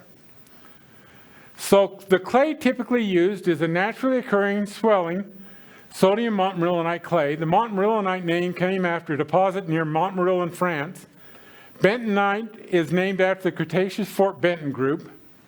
The term bentonite was originally defined as a clay produced by in situ alteration of volcanic ash to montmorillonite. Where we get most of our clay is up in Wyoming. How did it get there?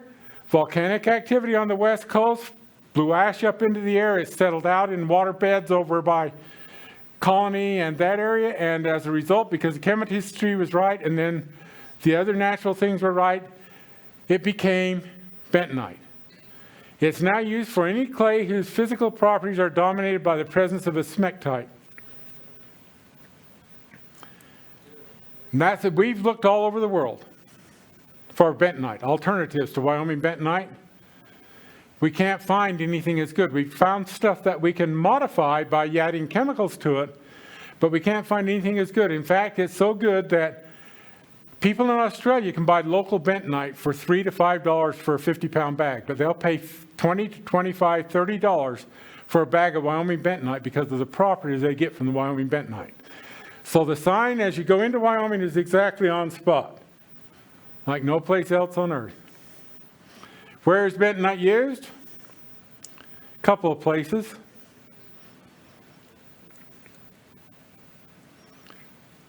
A few more. Largest consumption of bentonite is cat litter. More bentonite is used in kitty litter than any place else. And those of you who use bentonite for drilling are probably saying, wow, that's a lot of bentonite. First used in 1901 at Spindletop, became more widespread in the 1910s, first patented in the 1920s. And in the 1950s, the Sam Geffen I told you about he was working an oil field job in Ohio, and he noticed there was a drilling convention going on in Ohio. And so he called his boss and says, hey, I'd like to go over that. And his boss says, go check it out. He went over, it was a water well drilling. And he watched what was going on there, and he decided that maybe they could use a little bit of help. Kind of like the shoe salesman the two shoe salesmen went to the Middle East. One of them wrote back to his boss and says, coming home, nobody wears shoes. The other one says, build a factory, we need these shoes over here. Well, he came back to his boss and says, we need to get in this business. And that's how we got into the drilling fluid business. And we developed a product called Quick Gel that was the first high-yield bentonite used. And there are a lot of imitators out there, and they're all good. Polymers. Poly means many, and mers means units. They can be linear, they can be branched, or they can be cross-linked. You don't want to use cross-linked ones in our industry. Primarily, we use the linear ones. Linear ones give you water loss control. Branched ones give you shell and clay control. History of polymers. First used natural starches. That's what you use to thicken gravy. Why not? It'll make water thicker. Then we found out that there was a side benefit. It propagated bacteria. Bacteria created a stink, and you had every fly in the valley on your drilling fluid. Then we went to modified synthetics such as CMC and guar gum. In the 60s, we found xanthan gum, and now we have full synthetics that are called the PACs, polyanionic cellulose, or PHPAs, which are partially hydrolyzed polyacrylamides. In the 1990s, we came up with cationic polymers. They're really effective, but they're also toxic, so they aren't used in our industry. You have to have a good pit design. You have to have enough room in the pit for the fluid to flow, to change direction. Every time, fluid typically forms what we call gels. And that's what holds the cuttings in suspension. So when it gets into the pit, you want it to break those gels as often as possible so that the cuttings can fall out. So you want it to change directions, and you want the suction as far away from the flow line as you can get it, because you don't want to recirculate any of your cuttings. The one on the right is out of Turkey. Water was so critical there that they actually lined their pits and their flow ditches with tile to preserve water. Down on the bottom is a really inexpensive but really effective prehydration system or mud mixing system. It's a cow trough with a trash pump and a Venturi hopper that you can build on your own at home.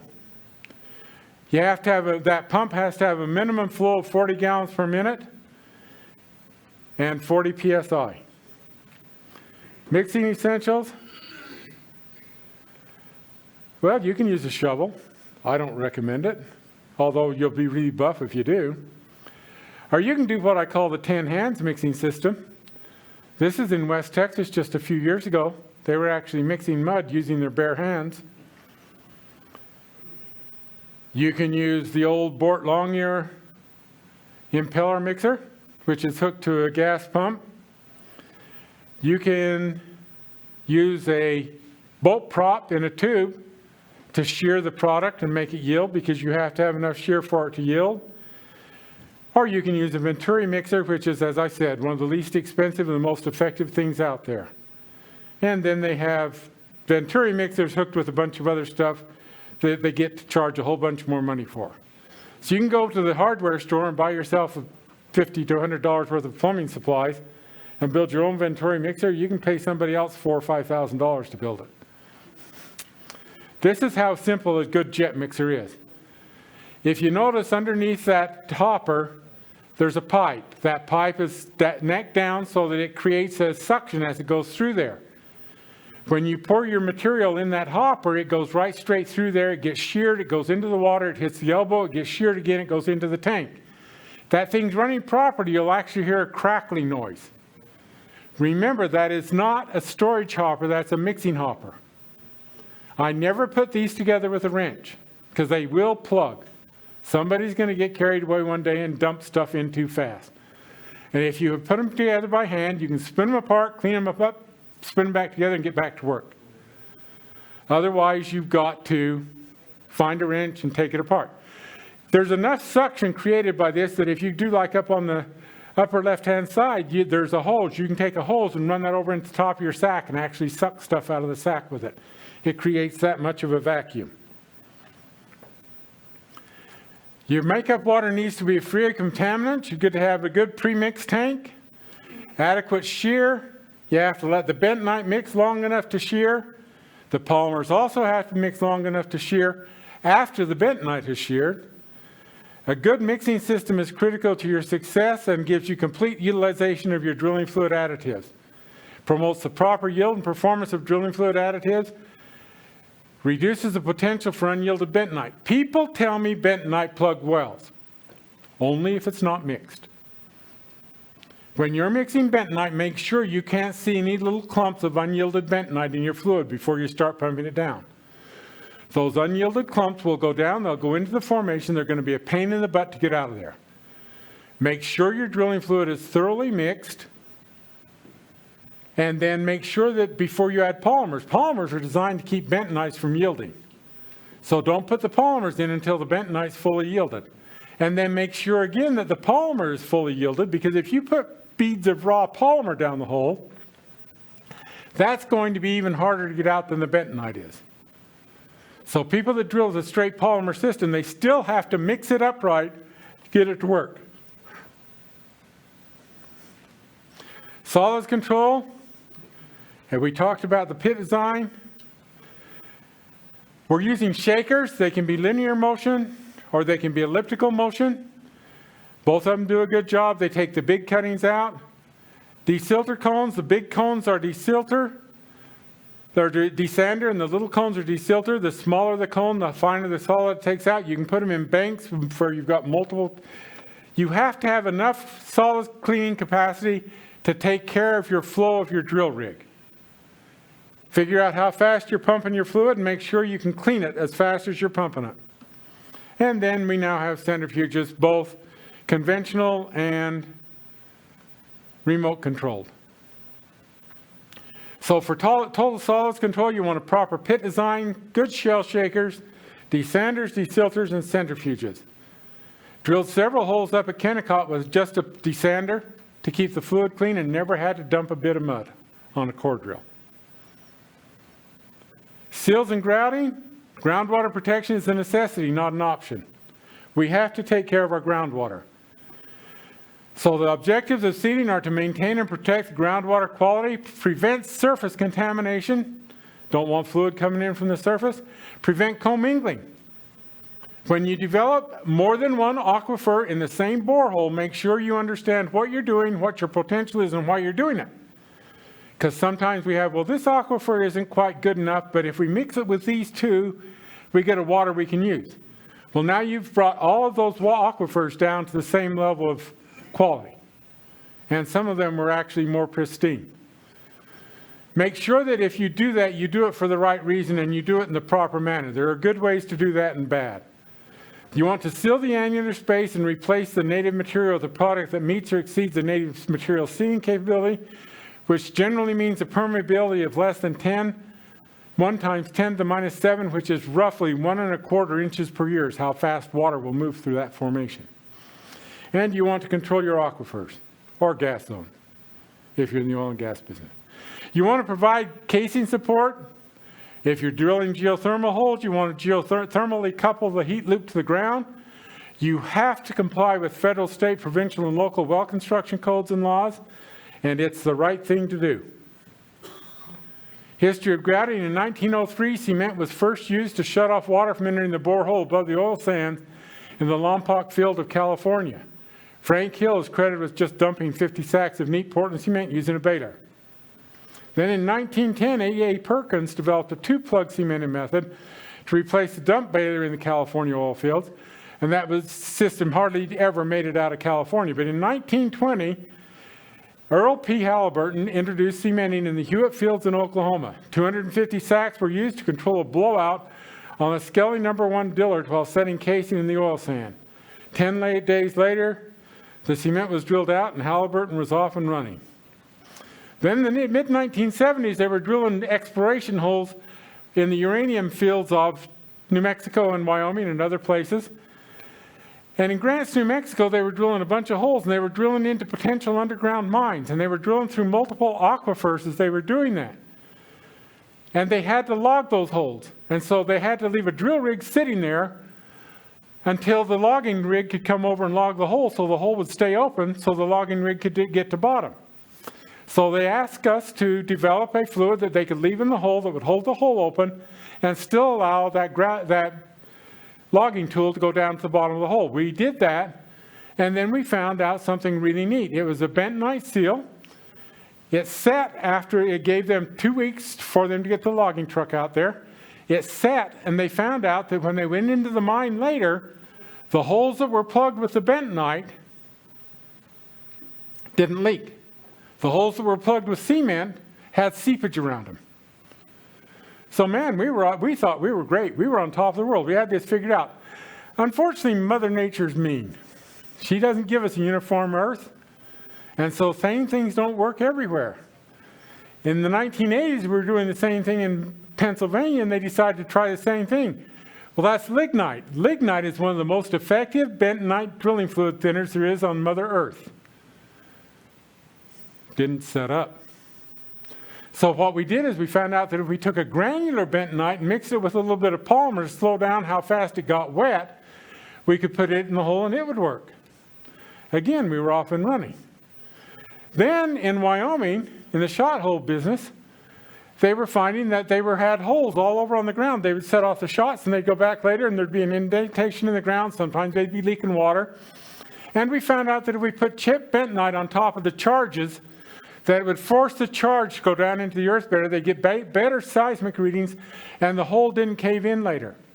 So we started using it there. Then in the 1980s, we introduced that to water well industry in 1984, and then in the mid-1980s, we started doing bentonite blends. And this is interesting because at first we thought we had that figured out because we finally figured out how to slow down the yield by adding enough other stuff to it that we could get it in the hole. But we didn't stop to think that we were mixing materials that were 20 and 30% bentonite and 70 and 80% water. Mother Nature can be a mean person again. She tries to stabilize everything, so she would pull the water out, and all of a sudden that bentonite shrunk, and you didn't have seals in the Vetus zone. And so that didn't work in the Vetus zone.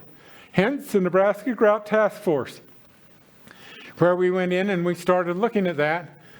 And now we've taken the technology from the 80s along with some new stuff, and we've gotten to where we have geothermal grouts at this point that have actually as high as 70% solids in them.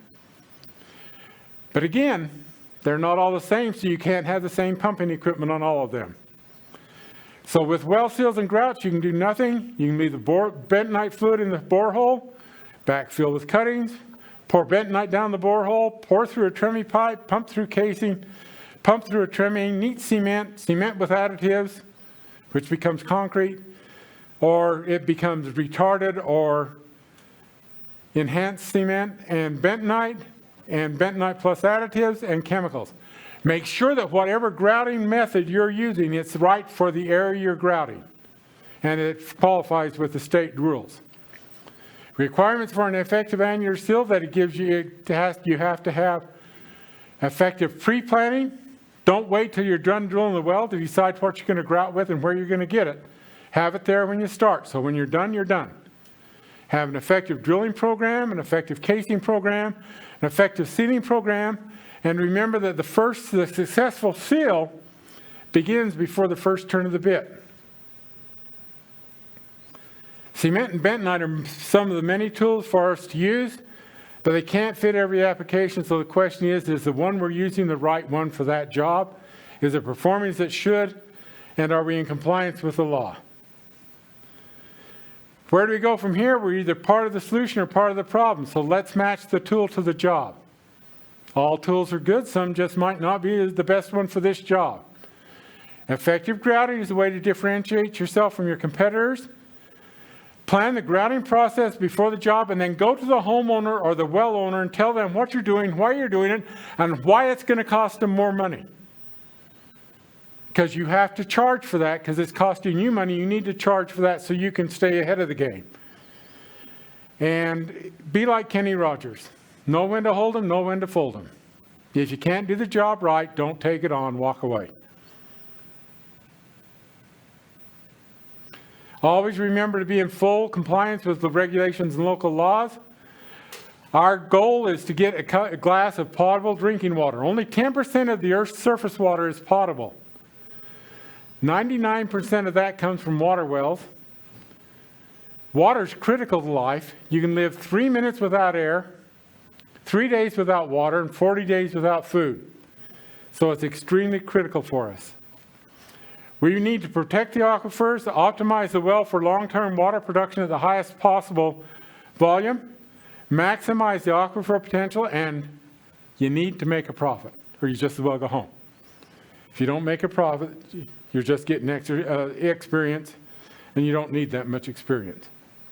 So when you build a well, you want to make sure that you've got a good straight hole, pretty much gauge. You have a good gravel pack in there. You have a good screen in there. Maximum annulus is about 7 inches because you can't get any horsepower past that to clean the hole. So you want to make sure you don't have over 7 inches of annulus because you're going to have trouble developing that well. There isn't a driller in here, if I ask him what his borehole looks like, doesn't tell me that's what it looks like. Unfortunately, that's perception. This is reality. How much grout is that hole going to take to fill it? How much gravel pack is that hole going to take? Have you got a minimum of 7 inches?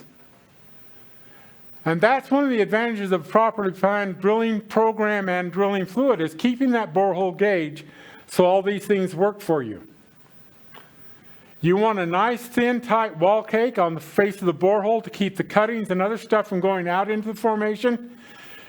The thin wall cake has a lower water loss and a lower filtrate loss than the thick one. The thick one will get you differentially stuck. And you may or may not be able to get in and out of the hole. The equivalent circulating density is the highest pressure the borehole ever sees. And it's when the pump is turned on and the fluid is circulating up the annulus as a result of hydrostatic head and the force required to break the gels that I was talking about. When you go into a hole, before you turn that pump on, start rotating the drill pipe to break those gels, so that then when you bring the pump on slowly, the fluid will move more easily and you won't put those high pressures on the bottom of the borehole.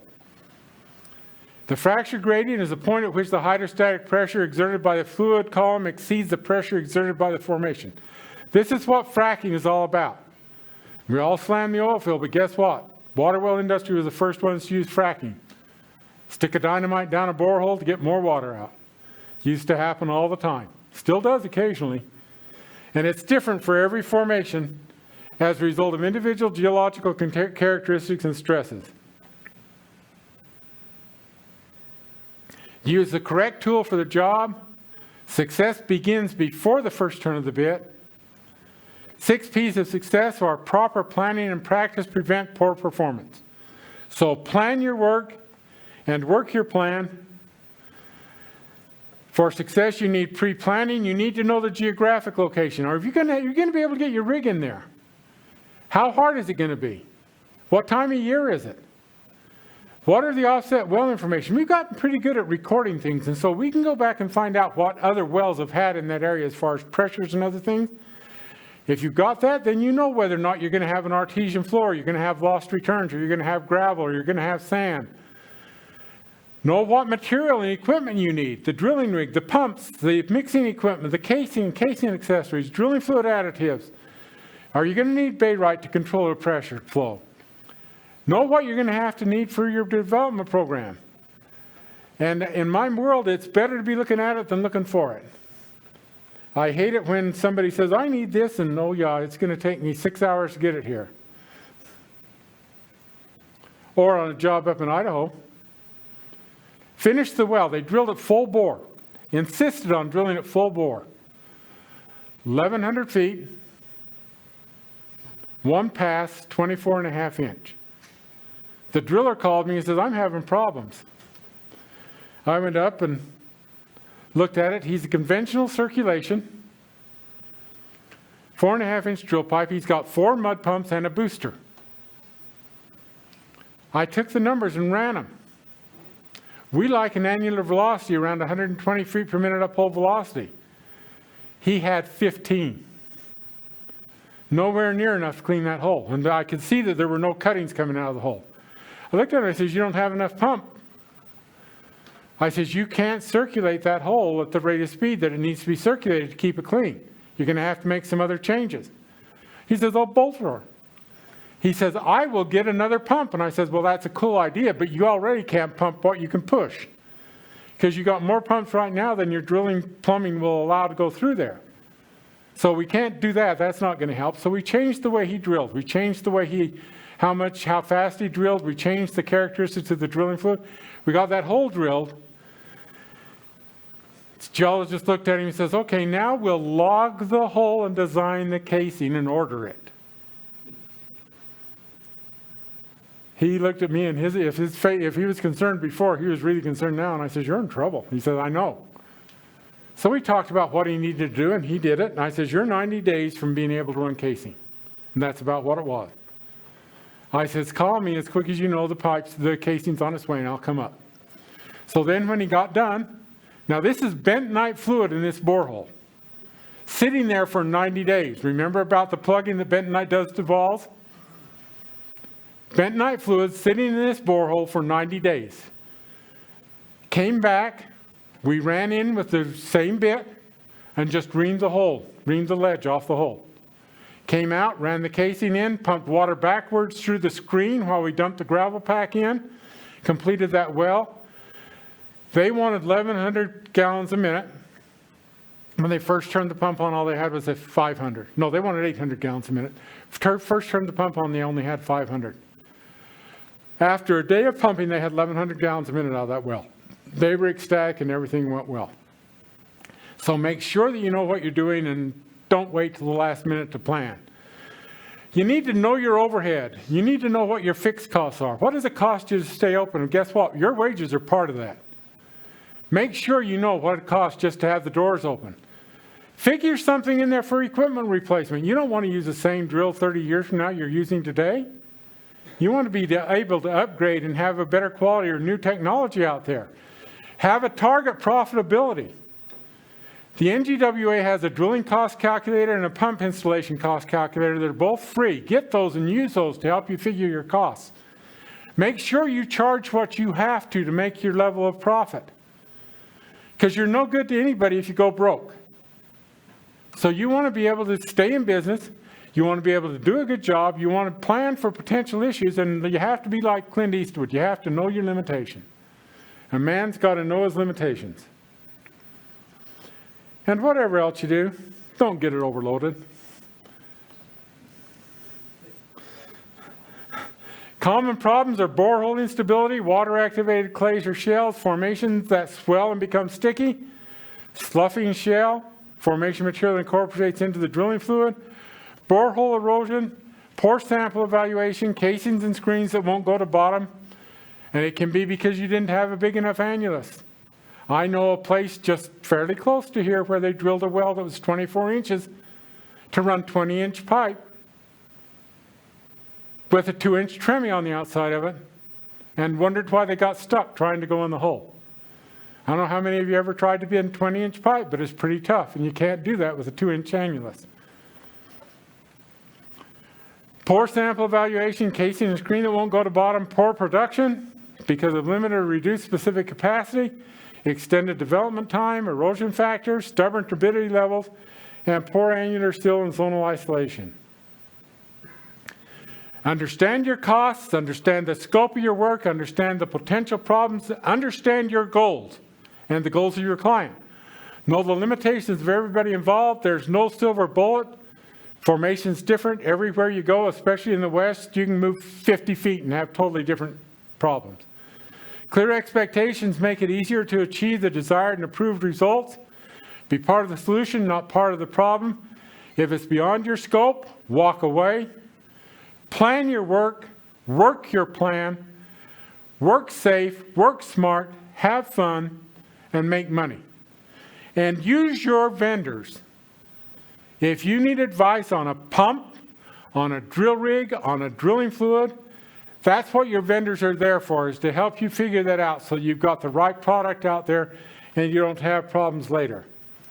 And don't be like this guy. Guy that painted the lines, it wasn't his job to remove that cute little animal. So you just painted over him.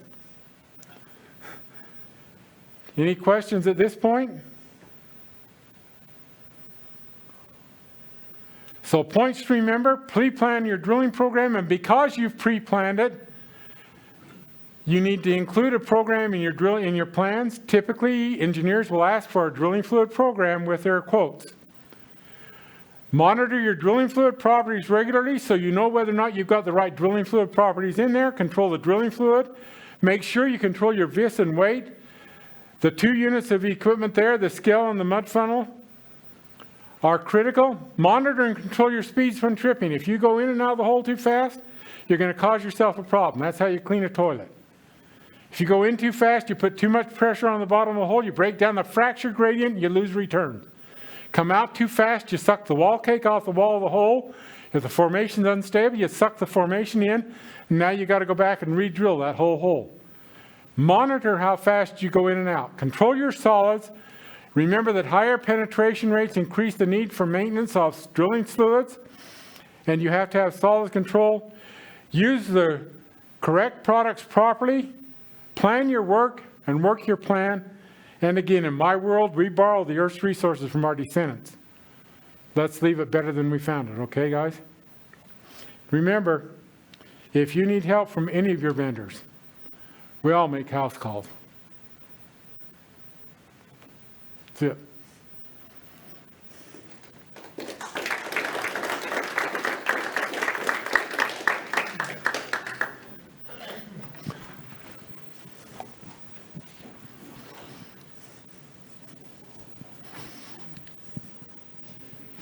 Thanks, Ron. That's a lifetime worth of experience there in history. We appreciate that. Well, guess what? We're done. So we can always come up with another hour or two if you guys want to stay. More? No, probably not. I didn't think so.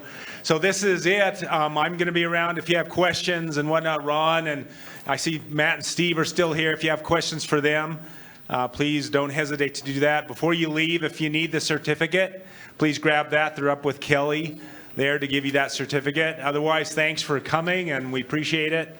And have a good rest of the day. You might even get another half day's work in. Thanks.